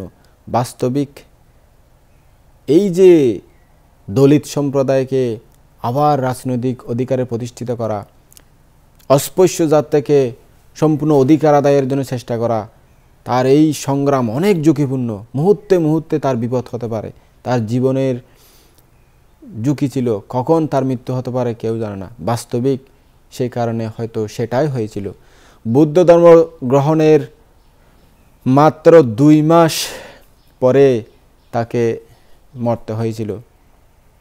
সেটা একটা ষড়যন্ত্র করে তাকে মারা হয়েছিল, এভাবে বলা হয়। অনেক কৌশলে তাকে সে একটা ট্র্যাপে ফেলে তাকে হত্যা করা হয়েছিল। কারণ সে যদি বেশি দিন বেঁচে থাকে সমগ্র ভারতবর্ষ বৌদ্ধ ধর্ম হয়ে যেতে পারে, বুদ্ধ ধর্মের অনুসারী হতে পারে, তাদেরকে জাগিয়ে তুলতে পারে যেভাবে উঠে পড়ে লেগেছেন উনি। সেজন্য তাকে পরিকল্পিতভাবে হত্যা করা হয়েছিল, এটা অনেকেই বলেন। তো হতেও পারে এরকম ব্যক্তিদেরকে এইভাবে হত্যা করা হয়। তো তিনি রাজগৃহ নামে একটি পাঠাগার স্থাপন করেছিলেন। সব ধরনের বই সেখানে পাওয়া যেত। 50,000-এরও বেশি বই সেখানে ছিল। বইগুলি ছিল আইনশাস্ত্রের, রাজনৈতিক এবং মানবতার মূল্যায়নমূলক। 1935 সালে তিনি একজন সফল ব্যক্তিত্বরূপে সবিশেষ খ্যাতি অর্জন করেন। আর সেই সময় থেকেই তিনি এক মর্মান্তিক আঘাতের শিকার হলেন। আপন সুখ দুঃখের সাথে পত্নীকে হারিয়ে, পত্নীর প্রাণহীন দেহকে জড়িয়ে ধরে সেদিন তার সে কি কান্না! শবদাহের পর তিনি খুবই অবসাদগ্রস্ত হয়ে পড়েছিলেন। স্ত্রীর ছবির দিকে যখনই তাকাতেন, শোকে দুঃখে তার হৃদয় ভরে ভরে উঠত। তিনি তখন নিজের জীবনকে অর্থহীন ভাবতে শুরু করলেন, আর প্রায় সময় প্রাণসমা পত্নীর ফেরে আসা স্মৃতিগুলোর মাঝে ডুবে থাকতেন। তিনি পার্থিব জগতের প্রতি বৃতসাধ্য হয়ে উঠলেন। তিনি মাথা মুড়ালেন, তারপরে চাকচিক্য পোশাক পরিহার করলেন, ছেড়ে দিলেন, একদম সাদামাটা জীবন যাপন করতে লাগলেন। লোকেরা তার এমন পরিবর্তন দেখে সেদিন থেকে তাকে বাবা সাহেব বাবা সাহেব বলতে শুরু করলেন। তিনি পরবর্তীতে বাবা সাহেব ডক্টর ভীমরাও আম্বেদকর নামে বেশি পরিচিত হয়ে গেলেন, তাকে ওই নামে ডাকা হতো। তিনি রাজনৈতিক কর্মকাণ্ড পরিহার করলেন বটে, কিন্তু যখনই অনগ্রসর সমাজের দুঃখ কষ্টের বিষয় তার চিন্তায় আসে, তখন তাদের অধিকার আদায়ে, তাদের বঞ্চনা মুক্তির জন্য এগিয়ে আসেন, তাদের সহায়তা প্রদানে এগিয়ে আসেন। 1936 সালের কথা, বোম্বের মহেশ সম্প্রদায়ের লোকেরা এক সেমিনার আয়োজন করলেন। জনগণের পুনঃ পুনঃ অনুরোধে শেষ পর্যন্ত তিনি রাজি হলেন তাতে অংশগ্রহণ করতে। অতিথিরূপে কোনো সেমিনারে যোগদান করা তার জীবনে এটা অত্যন্ত সৌভাগ্যের বিষয়। তিনি ফুলের তোড়া আর মাল্য দ্বারা অভিনন্দিত হলেন। ভীমরাও আম্বেদকর সেদিন তার অনুভূতি প্রকাশ করলেন। তিনি বললেন, অস্পৃশ্যতা এই সমাজে এক মস্ত বড় অভিশাপ। ইহা সমাজের উচ্চবর্ণ আর নিম্নবর্ণের মধ্যে, উচ্চ শ্রেণী আর নিম্ন শ্রেণীর মধ্যে দ্বন্দ্বের উৎস। কিছু হিন্দুরা ভাবেন যে তারা ভীষণ পবিত্র, পরিশুদ্ধ, আর আমরা ভীষণ অপবিত্র, দাগযুক্ত, ময়লাযুক্ত। এর চেয়ে বেশি কিছু নয়। এই সকল লোকেরা তাই আমাদের প্রতি এমনই ব্যবহার করে যেন আমরা মানুষ নামেরও অযোগ্য। তারা নিজেদের ভাবে যে এই বিশ্বে তারাই শুধুমাত্র সর্বোচ্চ সম্মানের যোগ্য এবং আভিজাত্যতার দাবিদার শুধুমাত্র তারাই। অতএব আমাদের উন্নতি ও অগ্রগতি তাদের কাছে কোনো দিনও সহনীয় হবে না। আপনারা কি চিন্তা করতে পারেন যে হিন্দু ধর্মে এই বিষয়ে কোনো পরিবর্তনকে স্বাগত জানানো হবে? কোনো দিন হবে না। এরা আমাদেরকে সবসময় অস্পৃশ্যতায় রাখতে চায়, খাটাতে চায়। তাদের ব্যবহারে আমরা যাতে খাটি, ব্যবহার করবে শুধু আমাদেরকে। উপস্থিত সবাই চিৎকার করে বললেন, হ্যাঁ ঠিক আছে, আপনার কথা ঠিক আছে। কোনো দিনও তারা আমাদের পরিবর্তনকে স্বাগত জানাবে না। বাবা সাহেব বললেন, হিন্দুদের উপস্থিতিতে আমরা কোনো দিনও আমাদের অধিকার এবং মূল্যায়ন অর্জনে সক্ষম হব না। এসব অর্জনের জন্য আমাদের যা অতীব প্রয়োজন তা হচ্ছে প্রচুর সাহস আর প্রচণ্ড মানসিক শক্তি। বস্তুতে এগুলোই আমাদের বড়ই অভাব। তাদের ধর্ম তাদেরকে উপদেশ দেয় একজন ভালো মানুষ হিসাবে জীবনযাপন করতে, কিন্তু এই ধর্ম আলোকপাত করে না যে কোন বিষয়গুলো তাদের করা উচিত নয়। আমার মতে যেই ধর্ম অন্য ধর্মকে হীন তুচ্ছ বলে বিশ্বাস করতে শেখায় এবং নিজেরটাই আধিপত্য প্রদর্শন করে, নিজেরটাই সেরা বলে শুধু, অন্য সব ধর্ম হীন, নিজেদেরকে সর্বশ্রেষ্ঠ বলে বিবেচনা করে শুধু, আর অন্য ধর্মের লোককে অশিক্ষিত সংকীর্ণ মনা বলে ভাবে, বস্তুতে সেই ধর্ম একটি প্রহসনমূলক ধর্ম। যেই ধর্ম অন্য ধর্মকে নিজেদের শত্রু বলে ভাবে, আমি বলি সেটি কখনো ধর্ম নয়। যেই ধর্ম নিজের সাফল্য অর্জনের উপায় হিসাবে অন্য ধর্মের লোকদের জীবন ধ্বংস করে, এমন ধর্ম কখনো ধর্ম নয়, বরঞ্চ তা কেবল ব্যক্তির সাথে নিজের আধিপত্য প্রতিষ্ঠারই ঘৃণ্য হাতিয়ার মাত্র। সেটা কোনোদিন ধর্ম হতে পারে না। আমি নিজে সেই ধর্মের বিরোধী যার মধ্যে একটি গ্রুপের অধিকার থাকবে শিক্ষা লাভে, দ্বিতীয় গ্রুপের অধিকার থাকবে অস্ত্র শক্তির উপর, তৃতীয় গ্রুপের অধিকার থাকবে ব্যবসার উপর, এবং চতুর্থ গ্রুপের অধিকার থাকবে এই তিনটি গ্রুপকে শুধুমাত্র সেবা করা, তাদের ছত্রছায়ায় অবস্থান করা, তাদের ব্যবহারে কাজে লাগা। এক ব্যক্তি অপর ব্যক্তিকে এমনকি স্পর্শ করা পর্যন্ত অপরাধ, এখানে স্পর্শ পর্যন্ত করতে পারবে না। এই কেমন অদ্ভুত কথা! যুগ যুগ ধরে হিন্দু সমাজ এরই অনুশীলন করে এসেছে। কেউ কেউ বলেন অস্পৃশ্যতা হিন্দুদের উপর এক অভিশাপ, কিন্তু কেউ বলেন না যে হিন্দু ধর্ম নিজেই এই অভিশাপের উৎস, অর্থাৎ হিন্দু ধর্ম থেকেই এই অভিশাপটা সৃষ্টি হয়েছে।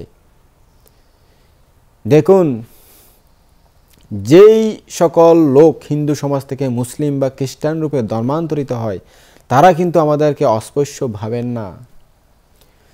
আমরা হিন্দুদের মধ্যে একটি অংশই বলে সবাই আমাদেরকে অস্পৃশ্য, শুধু একটি অংশই বলে আমরা অস্পৃশ্য।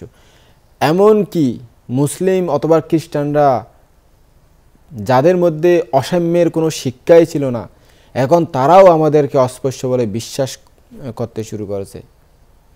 দেখতে দেখতে, শুনতে শুনতে এই সমস্যা সমাধানের একমাত্র উপায় হচ্ছে এই হিন্দু ধর্মের অনুসারী আমরা আর থাকবো না। হিন্দু ধর্মের অনুসারী না থাকায় আমাদের সবচেয়ে বুদ্ধিমানের কাজ। হিন্দু ধর্ম আমার মনোমত ধর্ম নয়, আমি হিন্দু ধর্মকে সাপোর্ট করি না, আমি একে একটি ভালো ধর্ম বলে বিবেচনা করি না, যেহেতু এখানে অস্পৃশ্যতার নিয়ম রয়ে গেছে। একই ধর্ম পালন করি আমরা, কিন্তু একে অন্যকে স্পর্শ করতে পারবে না। অনেক বৈষম্যের শিকার হতে হচ্ছে। ধর্ম আমাদের জন্যই তৈরি হয়েছে, আমরা ধর্মের জন্য তৈরি হয়নি। যেই ধর্ম এরকম বিভাজন সৃষ্টি করে দেয়, সেরকম ধর্ম, সেটা কী ধর্ম আমরা তো বুঝতে পারি না। আমি কখনোই সেই ধর্মের অনুসারী হব না যেই ধর্ম মানবতাকে সমর্থন করে না। এই হিন্দু ধর্ম আমাদেরকে কাজ করতে দেয় না, অথচ অপমানিত করে। দিনের পর দিন, মাসের পর মাস, বছরের পর বছর নিরপরাধ আমরা, তবু আমাদেরকে এভাবে নীচ জাত বানিয়ে তাদের ব্যবহারে কাজে লাগায়। কেন আমরা সেই ধর্মকে অনুসরণ করব? সেই ধর্ম পুকুর থেকে পানি পর্যন্ত পান করতে বাধা দেয়। কি সেই ধর্ম? যেই ধর্ম আমাদেরকে এত বাধা বিঘ্ন দেয়, তারা এখানেই আমাদের জন্য নরক সৃষ্টি করে রেখেছে। এই ধর্ম আমাদেরকে কোনো চাকরির ব্যবস্থা করে দেয় না, তেমনি সম্মান পাওয়ার কোনো উপায়ও আমাদের রাখেনি। আমরা কেন এই ধর্মের মধ্যে আছি? আমি এতই অবাক যে এই হিন্দু সমাজের মধ্যে আমি জন্ম নিয়েছিলাম। তবে আমি আপনাদের নিকট প্রতিজ্ঞা করছি, আমি অবশ্যই হিন্দু ধর্মের মধ্যে থাকব না। আমি হিন্দু ধর্ম হয়ে মরব না। জনতা নীরব নিস্তব্ধ। তখন তারা ভীমের কথাগুলো খুবই সতর্কতার সাথে, মনোযোগের সাথে শুনলেন। তিনি চূড়ান্তভাবে সিদ্ধান্ত ঘোষণা করলেন যে স্বাধীনতা আর সাম্যতা পেতে হলে অবশ্যই ধর্মান্তর না হয়ে কোনো উপায় দেখছি না আমাদের এই সমাজে। তিনি ঘোষণা দিলেন, আমি অবশ্যই কোনো মন্দিরে যাব না, আমি অবশ্যই কোনো ধর্মীয় প্রার্থনায় যোগদান করব না, আর জীবনের শেষ পর্যন্ত আমি সত্য কথাই বলে যাব। এই ধর্ম অনুভব করে না যে আমরা তার থেকে আঘাত পেয়েছি, তাই আমি হিন্দু ধর্ম ত্যাগ করব, চিরতরে ত্যাগ করব। হিন্দু ধর্ম থেকে ত্যাগ করে অন্য ধর্ম গ্রহণ করব। যেই ধর্মে অপমান আর ব্যথার বীজ বহন করে, তেমন ধর্মের অনুসারী না হওয়াই ভালো। আমরা শুধু অপমানে হচ্ছি, কিছুই তো পাচ্ছি না। এই ধর্ম আচরণ করে নিকৃষ্টভাবে আমাদেরকে ফেলে রাখে। এই ধর্ম আমরা কেন পালন করব?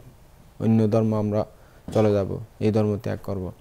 তিনি চূড়ান্তভাবে আরও আহ্বান জানালেন যে অস্পৃশ্যরা হিন্দুদের আর কোনো ধর্মীয় উৎসব উদযাপন করবে না বা করা উচিত নয়, তাদের কোনো প্রার্থনা সভায় যোগদান করা উচিত নয়, এবং তাদের বর্তমান ধর্মমত চিরতরে ত্যাগ করা কর্তব্য। যে হিন্দু ধর্ম, সবাই হিন্দু ধর্ম পালন করি, এরাও পালন করে, আমরাও পালন করি, আমরাও অনুষ্ঠান করি, এদের মতো সব কিছু পালন করি, কিন্তু আমাদেরকে অস্পৃশ্য করে রেখেছে। ধর্ম পালন করতে একসাথে করতে না পারলে, একসাথে অনুষ্ঠান করতে না পারলে, একসাথে ধর্ম শিক্ষা নিতে না পারলে, তাদের যে ধর্মগুরু আছে তাদের কাছে যেতে না পারলে আমরা কি কারণে এই ধর্ম পালন করব? সুতরাং আমরা এই ধর্ম পালন করব না। এই ধর্ম আমরা চিরতরে ত্যাগ করব, অন্য ধর্ম গ্রহণ করব। যেই ধর্মে সমান অধিকার আছে, যেই ধর্ম বৈষম্য শিখায় না। জনসাধারণ তার অভিমতকে গভীরভাবে উপলব্ধি করে শুনলেন। আর দ্বিধাহীন ঐক্যমত পোষণ করলেন তার সিদ্ধান্তের প্রতি, অর্থাৎ তিনি যে এই ধর্ম ত্যাগ করে অন্য ধর্ম গ্রহণ করবেন তার সিদ্ধান্তকে সবাই স্বাগত জানালেন, গ্রহণ করবেন। ডক্টর আম্বেদকর 1936 খ্রিস্টাব্দে ইন্ডিপেন্ডেন্ট লেবার পার্টি নামে একটি রাজনৈতিক দল গঠন করলেন বোম্বে প্রদেশ থেকে নির্বাচনে প্রার্থী হতে। তিনি নিজে এবং তার পার্টির অনেকেই বোম্বের আইন পরিষদে জয়ী হলেন। 1941 খ্রিস্টাব্দ হতে 1945-এর মধ্যে তিনি মুসলিম লীগের দাবিকৃত পাকিস্তান নামক পৃথক রাষ্ট্রের ধারণা সহ অন্যান্য বিষয়ের প্রচণ্ড বিতর্কিত বিষয়ে বিশাল সংখ্যক বই ও প্রচারপত্র প্রকাশ করলেন। অস্পৃশ্যদের প্রতি গান্ধী আর কংগ্রেসের ন্যায় বিচারের ব্যবস্থাপত্রেও দারুণ অসন্তোষ প্রকাশ করে গান্ধী আর কংগ্রেসকে আম্বেদকর তার লেখনীর আক্রমণ চালালেন, তাদেরকে ভণ্ডামির অভিযোগে অভিযুক্ত করলেন। আম্বেদকর লক্ষ্য স্থির করলেন শূদ্র সম্প্রদায়ের গঠন তথা হিন্দুদের বর্ণবাদ প্রথাকে পুরোহিত শাসিত করার কৌশলটি ব্যাখ্যা প্রদান করতে হবে। এতে তিনি আরও জোর দিলেন শূদ্র সম্প্রদায়কে কীভাবে নানান উপায়ে অস্পৃশ্যতার শিকার করা হয় সেই বিষয়গুলো তুলে ধরতে হবে। একই সাথে তিনি তত্ত্বাবধান করতে থাকলেন তার রাজনৈতিক পার্টিকে সর্বভারতীয় শিডিউল কাস্ট ফেডারেশনে রূপান্তর প্রক্রিয়াটিকে কাজে লাগাতে। সমাজকর্মীও যে ডক্টর ভীমরাও আম্বেদকর একজন সফল ব্যক্তিত্ব তা তিনি প্রমাণ করলেন এরই মধ্যে। 1942 সালের 2রা জুলাই তিনি আইন পরিষদের সদস্য মনোনীত হলেন। আর আইন পরিষদে তিনি হয়ে উঠলেন এক খ্যাতনামা ব্যক্তিত্ব। এত সত্ত্বেও একদিন পুরীর জগন্নাথ মন্দিরে তাকে প্রবেশে অনুমতি দেওয়া হলো না, যেহেতু অস্পৃশ্য জাতি থেকে। 1946 সালের 20 ডিসেম্বর ডক্টর সচিদানন্দ সিনহার নামে এক সম্মেলন আহত হয়েছিল, আর তাতেও ডক্টর আম্বেদকরকে প্রবেশ করতে দেওয়া হলো না, যেহেতু তিনি অস্পৃশ্য জাতি। এমনকি স্বাধীনতা যোদ্ধাদের পর্যন্ত একই ব্যবহার করা হলো। ভীমরাও বর্ণভেদ প্রথার ঊর্ধ্বে ওটা বেঙ্গল বিধানসভা এবং মুসলিম সমর্থকদের কারণে গণতন্ত্র প্রণয়ন পরিষদের সভ্য নির্বাচনে জয়ী হলেন তিনি।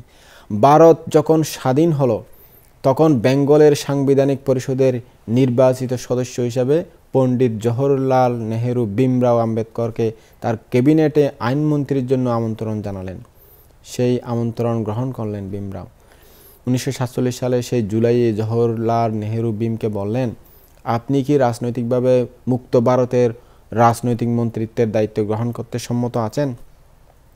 15 আগস্ট 1947-এ ভারত স্বাধীনতা লাভ করলে নতুন কংগ্রেস হয়ে ভারত সরকারের দায়িত্ব গ্রহণ করল। তখন আম্বেদকরকে ভারতের প্রথম আইনমন্ত্রীর দায়িত্ব গ্রহণে আমন্ত্রণ জানালে তিনি এই সময় সেই দায়িত্বে চলমান অবস্থায় নিজের অধিকার এবং কর্তব্যটি যাচাই করে সেই দায়িত্ব গ্রহণ করলেন। 1947-এ 29 আগস্ট ভারতের সংবিধান রচনায় যেই কমিটি গঠিত হলো, আম্বেদকরকে তার চেয়ারম্যান মনোনীত করা হলো।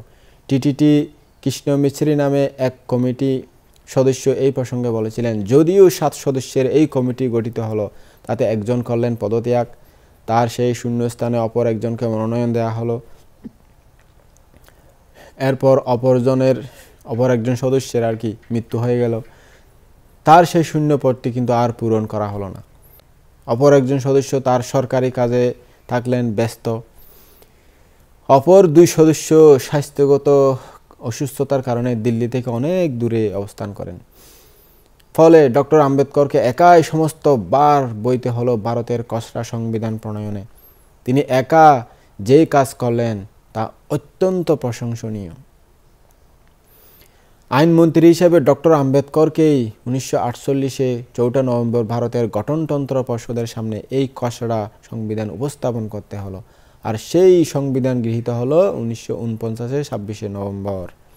আম্বেদকরের তৈরি এই গঠনতন্ত্রই ভারতকে দিল সাংবিধানিক নিশ্চয়তা, দিল প্রত্যেকটি নাগরিকের ব্যাপক পরিধি ব্যক্তিসুখ স্বাধীনতা, ধর্মীয় স্বাধীনতা এবং অস্পৃশ্যতার বিলুপ্তি সহ সকল প্রকার বঞ্চনা আর বৈষম্যের আইনি অবসানের। আম্বেদকর আহ্বান জানালেন নারীদের প্রতি সামাজিক ও অর্থনৈতিক অধিকার সম্প্রসারণ ঘটানো সহ অনগ্রসর সম্প্রদায়, অনগ্রসর আদিবাসীদের জন্য সরকারি চাকরি এবং স্কুল কলেজে সংরক্ষিত আসন বরাদ্দের প্রথা চালু করতে। তার এই প্রস্তাবে রাষ্ট্রীয় সভার সমর্থন পাওয়া গেল।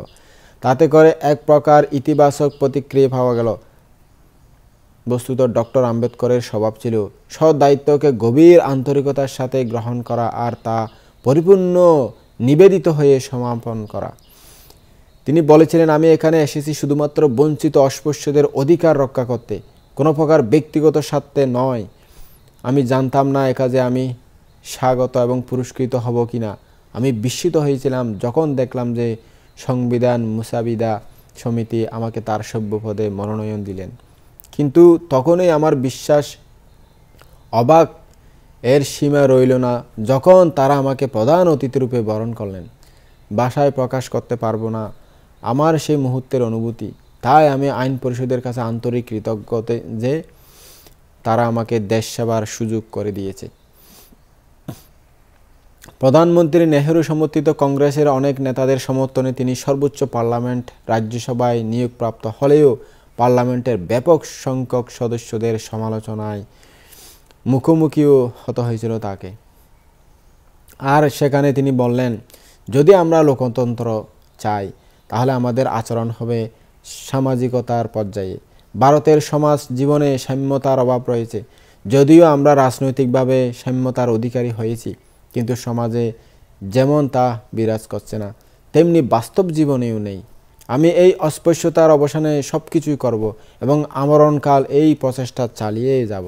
যদি আপনি বলেন যে আজ আমরা স্বাধীনতা অর্জন করেছি, আপনার এই ধারণা সঠিক নয়। যে সমাজে বর্ণ উপবর্ণ প্রথার অস্তিত্ব বিদ্যমান সেই দেশ তখনও পরাধীন। আমাদের এই দেশকে শক্তিশালী দেশ রূপে দাঁড়াতে হলে অবশ্যই এই বর্ণভেদ মানসিকতার অবসান ঘটাতে হবে। আমি অনুভব করি যে সংবিধানটি কাজ করতে সক্ষম। এটা প্রয়োজন উপযোগী, পরিবর্তনীয় এবং দেশকে শান্তিতে অথবা যুদ্ধে ঐক্যবদ্ধ রাখতে যথেষ্ট শক্তিশালী। সত্যিভাবে এই নতুন সংবিধানের অধীনে যদি লেখা যায় বিভ্রান্তি ঘটে যাচ্ছে, তাতে কিন্তু বলা যাবে না যে সংবিধানটি খারাপ। তখন কিন্তু আমাদের বলা উচিত হবে মানুষটি ছিল বাজে। পরবর্তীকালে তার সমগ্র জীবনে ছিল অস্পৃশ্যদের কল্যাণে কাজ করা। তার জীবনে এটি সবচেয়ে বেশি গুরুত্বপূর্ণভাবে চোখে পড়ে যে তিনি ছিলেন এক বিশাল ব্যক্তিত্ব সম্পন্ন আত্মমর্যাদা সচেতন ব্যক্তি। অসাধারণ অধ্যয়নশীল ছিলেন তিনি, অগাধ পাণ্ডিত্যের অধিকারী ছিলেন তিনি। স্কুলে তাকে সংস্কৃত পড়ার অধিকার দেয়া হয়নি, কারণ সংস্কৃতকে একমাত্র ব্রাহ্মণ জাতি যারা তাদের এই ভাষা বলে গণ্য করা হতো, তাই তাদেরকে শুধু পড়তে দেওয়ার সুযোগ সৃষ্টি করে দিত।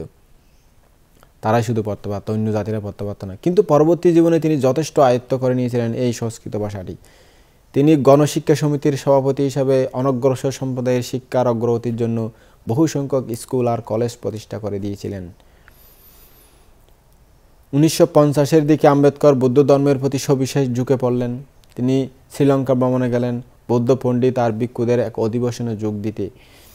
পুনেতে একটি নতুন বৌদ্ধ বিহার নির্মাণে তিনি একসময় নিবেদিত হলেন এবং তা উৎসর্গ করতে গিয়ে তিনি ঘোষণা করলেন যে বৌদ্ধ ধর্মের উপরে তিনি একটি গ্রন্থ লিখছেন আর সেই গ্রন্থ খুব শীঘ্রই লেখা শেষ করবেন। এরপর তিনি পরিকল্পনা করলেন আনুষ্ঠানিকভাবে বৌদ্ধ ধর্ম গ্রহণের। এই সময়ে তিনি 1954 সালে দ্বিতীয়বারের মতো বার্মায় গেলেন রেঙ্গুনে বিশ্ব সুভ্রাতৃত্ব সংঘের সম্মেলনে যোগদান করতে। 1955-তে প্রতিষ্ঠা করলেন ভারতীয় বৌদ্ধ মহাসভা তথা ভারতীয় বৌদ্ধ সংঘ। বুদ্ধ আর তার ধর্ম এই নামে গ্রন্থটি পাণ্ডুলিপি তিনি সম্পূর্ণ করলেন 1956 খ্রিস্টাব্দে, আর তা প্রকাশিত হলো তার মৃত্যুর পরবর্তী সময়ে। ডক্টর আম্বেদকর জন্মেছিলেন মহর সম্প্রদায়ে, আর তাকে ঠেলে দেওয়া হয়েছিল অস্পৃশ্য জাতিতে। তার স্পর্শে পানিও যেন দূষিত হয়ে যায়। তার প্রতিভা, তার অধ্যয়ন, অনমনীয় অদম্য ইচ্ছাশক্তি তাকে সহায়তা করল উচ্চ থেকে উঁচুতে উঠে যেতে আর ভারতীয় রাষ্ট্রীয় সংবিধানের রূপকার হতে। তাকে বলা হতো আধুনিক মনু। আম্বেদকর 1948 সাল থেকে ডায়াবেটিস রোগে ভুগছিলেন। তার অসুস্থতাকালে ডক্টর সারদা কবির ছিলেন চিকিৎসক। মহিলাটি ছিলেন সরস্বতী ব্রাহ্মণ পরিবারভুক্ত। সেই সময়ে তার এই চিকিৎসা সেবাটি ছিল বৈপ্লবিক ঘটনা। আম্বেদকর তাকে বৈবাহিক বন্ধনে আবদ্ধ করেন 1948 এপ্রিল মাসে। ডাক্তার সারদা কবি তাকে সেবা করতেন চরম দুর্দশার দিনে। তিনি ব্রাহ্মণ সম্প্রদায়ের হয়েও আম্বেদকরের সমস্ত দৃষ্টিভঙ্গিতে ঐক্যমত পোষণ করতেন। এক সুদর্শনা নারী ছিলেন তিনি। আম্বেদকর নিজের ও তার সমর্থকদের জন্য নাগপুরে আনুষ্ঠানিকভাবে এক গণধিক্কার আয়োজন করেছিলেন 1956 সালের 14 অক্টোবর। এক ভিক্ষু থেকে তিনি ত্রিশরণ এবং পঞ্চশীল গ্রহণের মাধ্যমে নিজের ধর্মান্তর কর্তব্যটি সমাপন করলেন। এরপর তিনি অগ্রসর হলেন তার 3,80,000 সমর্থকের দীক্ষা গ্রহণ কাজটি সম্পন্ন করতে। তিনি তাদেরকে 22টি শপথ বাক্যের মাধ্যমে তাদের দীক্ষা গ্রহণ পর্ব সমাপন করলেন। এই শপথ বাক্য দ্বারা তার সমর্থকগণ হিন্দু ধর্ম ও তার দর্শনকে পরিষ্কারভাবে অগ্রহণযোগ্য বলে ঘোষণা দিয়ে তা ত্যাগ করলেন চিরতরে। এরপর তিনি নেপালে কাঠমান্ডুতে চতুর্থ বৌদ্ধ অধিবেশনে যোগদান করলেন। এই সময়ে 1956-এর 2রা ডিসেম্বরে তিনি বুদ্ধ অথবা কার্ল মার্কস এই নামের গ্রন্থটির পাণ্ডুলিপি চূড়ান্তভাবে সমাপ্ত করলেন। আম্বেদকর বৌদ্ধ ধর্মের প্রতি সবিশেষ আকৃষ্ট ছিলেন। এর ধর্মীয়, সাম্প্রদায়িক ও জাতিগত দৃষ্টিকোণ থেকে কুসংস্কার মুক্ত বক্তব্যের জন্য তিনি এবং তার 5 লক্ষ অনুসারীগণ বৌদ্ধ ধর্মের প্রচারে ব্রতী হলেন। বৌদ্ধ ভিক্ষু মহাস্তবীর চন্দ্রমণি এই ব্রতে অগ্রণী ভূমিকা রেখেছিলেন। 1956 সালের 6 ডিসেম্বর ভারতের আইন গবেষক দলিতদের মহান নেতৃত্ব ডক্টর ভীমরাও আম্বেদকর চিরনিদ্রায় শায়িত হলেন। হিন্দু বর্ণবাদের শিকারে চরম অপমানিতদের একজন হয়েও তিনি হলেন মুক্ত ভারতের প্রথম আইনমন্ত্রী, ভারত রাষ্ট্রের সংবিধান প্রণেতা, একজন প্রচণ্ড সংকল্পের যোদ্ধা, একজন গভীর তাত্ত্বিক পণ্ডিত এবং অন্তরের গভীর হতে একজন মানবিক মূল্যবোধের অধিকারী ছিলেন ডক্টর ভীমরাও আম্বেদকর। 7 ডিসেম্বর সমুদ্রকূল দৌপত্য এলাকায় বৌদ্ধিক নীতিতে শেষকৃষ্ট অনুষ্ঠানের আয়োজন করা হয়েছিল ভীমরাও আম্বেদকরের। তার শত সহস্র গুণমুগ্ধ অনুসারীদের উপস্থিতিতে সেই অন্ত্যেষ্টিক্রিয়া অনুষ্ঠান সমাপন করা হয়েছিল। সেই অনুষ্ঠান বিশালভাবে সুন্দর করে সমাপন করা হয়েছিল। আমিও গিয়েছিলাম ওই অনুষ্ঠান যেখানে সমাপ্ত হয়েছিল, ওনার যেখানে স্মৃতি মন্দির বানানো হয়েছে ওখানে একটা। ওখানে আমি যখন 2021 সালের দিকে বোম্বাই ভ্রমণ করতে গিয়েছিলাম, সাগর পাড়ে ওই আম্বেদকরের সমাধিস্থলে ওখানে গিয়েছিলাম আমি। সাগর পাড়ে একটা স্মৃতি মন্দির, তেমন বেশি উন্নত নয়, ওই আগের বানানো স্মৃতি মন্দিরটা পড়ে রয়েছে। ওনার ভক্তরা হাজার হাজার ভক্ত প্রতিদিন আসে ওখানে শ্রদ্ধা নিবেদন করে। আমরা যখন গেছি অনেকে আসতেছে, আমরাও দেখছি। সরকারের পক্ষ থেকে হয়তো এত বেশি সহায়তা নাই, যার কারণে অবহেলিত হয়ে পড়ে রয়েছে আর কি। তার ভক্তরা কিন্তু তাকে শ্রদ্ধা করে, তাকে বিশ্বাস করে, ওখানে দেখতে আসে, তার স্মৃতি মন্দির ঘুরতে আসে। তো ওখানে তাকে সমাহিত করা হয়েছিল, তার জীবন ওখানে শেষ। তো তার নামে কিন্তু অনেক জায়গায় অনেক স্মৃতি রেখে দিয়েছে। দিল্লির 26 আলিপুর রোডে আম্বেদকরের আবাস ভবন চত্বরে তার একটি স্মৃতি স্মারক প্রতিষ্ঠা করা হয়েছে। আম্বেদকর জয়ন্তী নামে সাধারণ ছুটির মাধ্যমে প্রতি বছর তার জন্মদিন পালন করা হয়। ভারতের সর্বোচ্চ নাগরিক সম্মান সূচক ভারত রত্ন উপাধিতে তাকে ভূষিত করা হয় মরণের পরে, অর্থাৎ মরণোত্তর সময়ে 1990 খ্রিস্টাব্দে তা করা হয়েছিল। আহমেদাবাদ, নাগপুর, গুজরাট সহ দেশের বিভিন্ন স্থানে স্কুল, কলেজ, বিশ্ববিদ্যালয় এবং বিমানবন্দর আদি প্রতিষ্ঠানে তার স্মৃতিতে নামকরণ এখনও অব্যাহত রয়েছে। ভারতের বিভিন্ন স্থানে তার স্মৃতিফলক বা কোনো একটা স্কুল, কোনো একটা কিছু, তার যে অদম্য প্রচেষ্টার গুণে তাকে মানুষ শ্রদ্ধা করে বিদায় তার নামে অনেক কিছুই রেখে দেয়। আমি যখন একবার ত্রিপুরাতে ভ্রমণ করতে গিয়েছিলাম, তখন ওখানে হঠাৎ গাড়িতে করে যাচ্ছি, দেখছি একটা রাস্তা ডক্টর ভীমরাও আম্বেদকর সড়ক লেখা আছে। আমি বলছি ত্রিপুরা রাজ্যেও আম্বেদকরের প্রতি মানুষের আগ্রহ আছে, মানুষের শ্রদ্ধাবোধ এটা আছে, মানুষের যে উনি একজন নিষ্ঠাবান ব্যক্তি ছিলেন, ন্যায়ের জন্য লড়াই করেছিলেন, তাকে মানুষ এখানেও শ্রদ্ধা ভক্তি করে। তা না হলে ওনার নামে এখানে আম্বেদকর সড়ক নাম দিত না। তো এরকম আসলে অনেক জায়গায় অনেক কিছু আছে। তো কেমন মানুষ ছিলেন তিনি দেখুন, অনেক প্রতিভাবান, কোথা থেকে কোথায় উঠে এসেছেন। অস্পৃশ্য নিকৃষ্ট জাতিতে জন্ম নিয়ে ভারতের আইনমন্ত্রী, সংবিধান প্রণেতা, এত বড় একজন মানুষ হতে পেরেছিলেন। সবার মধ্যে প্রতিভা থাকে, ওগুলাকে জাগিয়ে তুলতে হবে। প্রতিভা থাকলে এটা যদি প্রচেষ্টা না থাকে তাহলে সেটা জাগরিত হবে না। প্রচেষ্টাশীল হতে হবে, প্রচেষ্টাশীল হলেই তারপরে আপনারা জাগতে পারবেন। তো উপাসক উপাসিকা অনেক অবদান আছে ভারতে বৌদ্ধ ধর্মের পুনর্জাগরণ ক্ষেত্রে, এখনও সবসময় হয়। আমি যখন 2021 সালের দিকে ভারত ভ্রমণে গিয়েছিলাম, তখনও ওখানে 50 জন, 100 জন, 200 জন, 1000 জন, 2000 জন এরকম করে বৌদ্ধ ধর্ম গ্রহণ করে। অর্থাৎ বান্তার একটা ফাং করবে, এসে তার থেকে শিল নেবে, তিসরণ নেবে, বুদ্ধিস্ট হয়ে যাবে। আমি যখন গেছি তখন গুজরাটে নাকি 50,000 মানুষ একসাথে বৌদ্ধ ধর্ম গ্রহণ করছে। তো এটা অনেক বড় বিষয়। বৌদ্ধ ধর্ম গ্রহণ করে তারা কিন্তু আসলে সেরকম সুশিক্ষাটা পাচ্ছে না।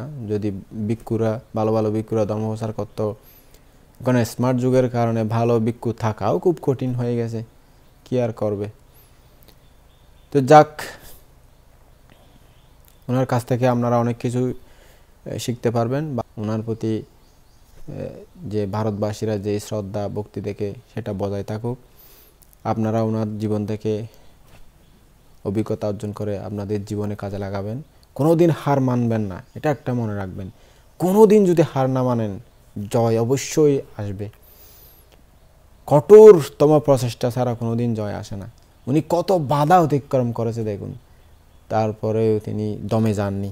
তা আপনারা দমে যাবেন না, যে কোনো কাজে দমে যাবেন না, তাহলে আপনারা প্রতিষ্ঠিত হতে পারবেন। যে শ্রদ্ধাবান উপাসক উপাসিকাগণ, আপনাদের প্রতি মৈত্রীময় আশীর্বাদ জানিয়ে আজকের যে একজন ভারতের বৌদ্ধ ধর্মের পুনর্জাগরণের অগ্রদূত আম্বেদকরের জীবন কাহিনী এখানে সমাপ্ত করলাম। জগতের সকল প্রাণী সুখী হোক।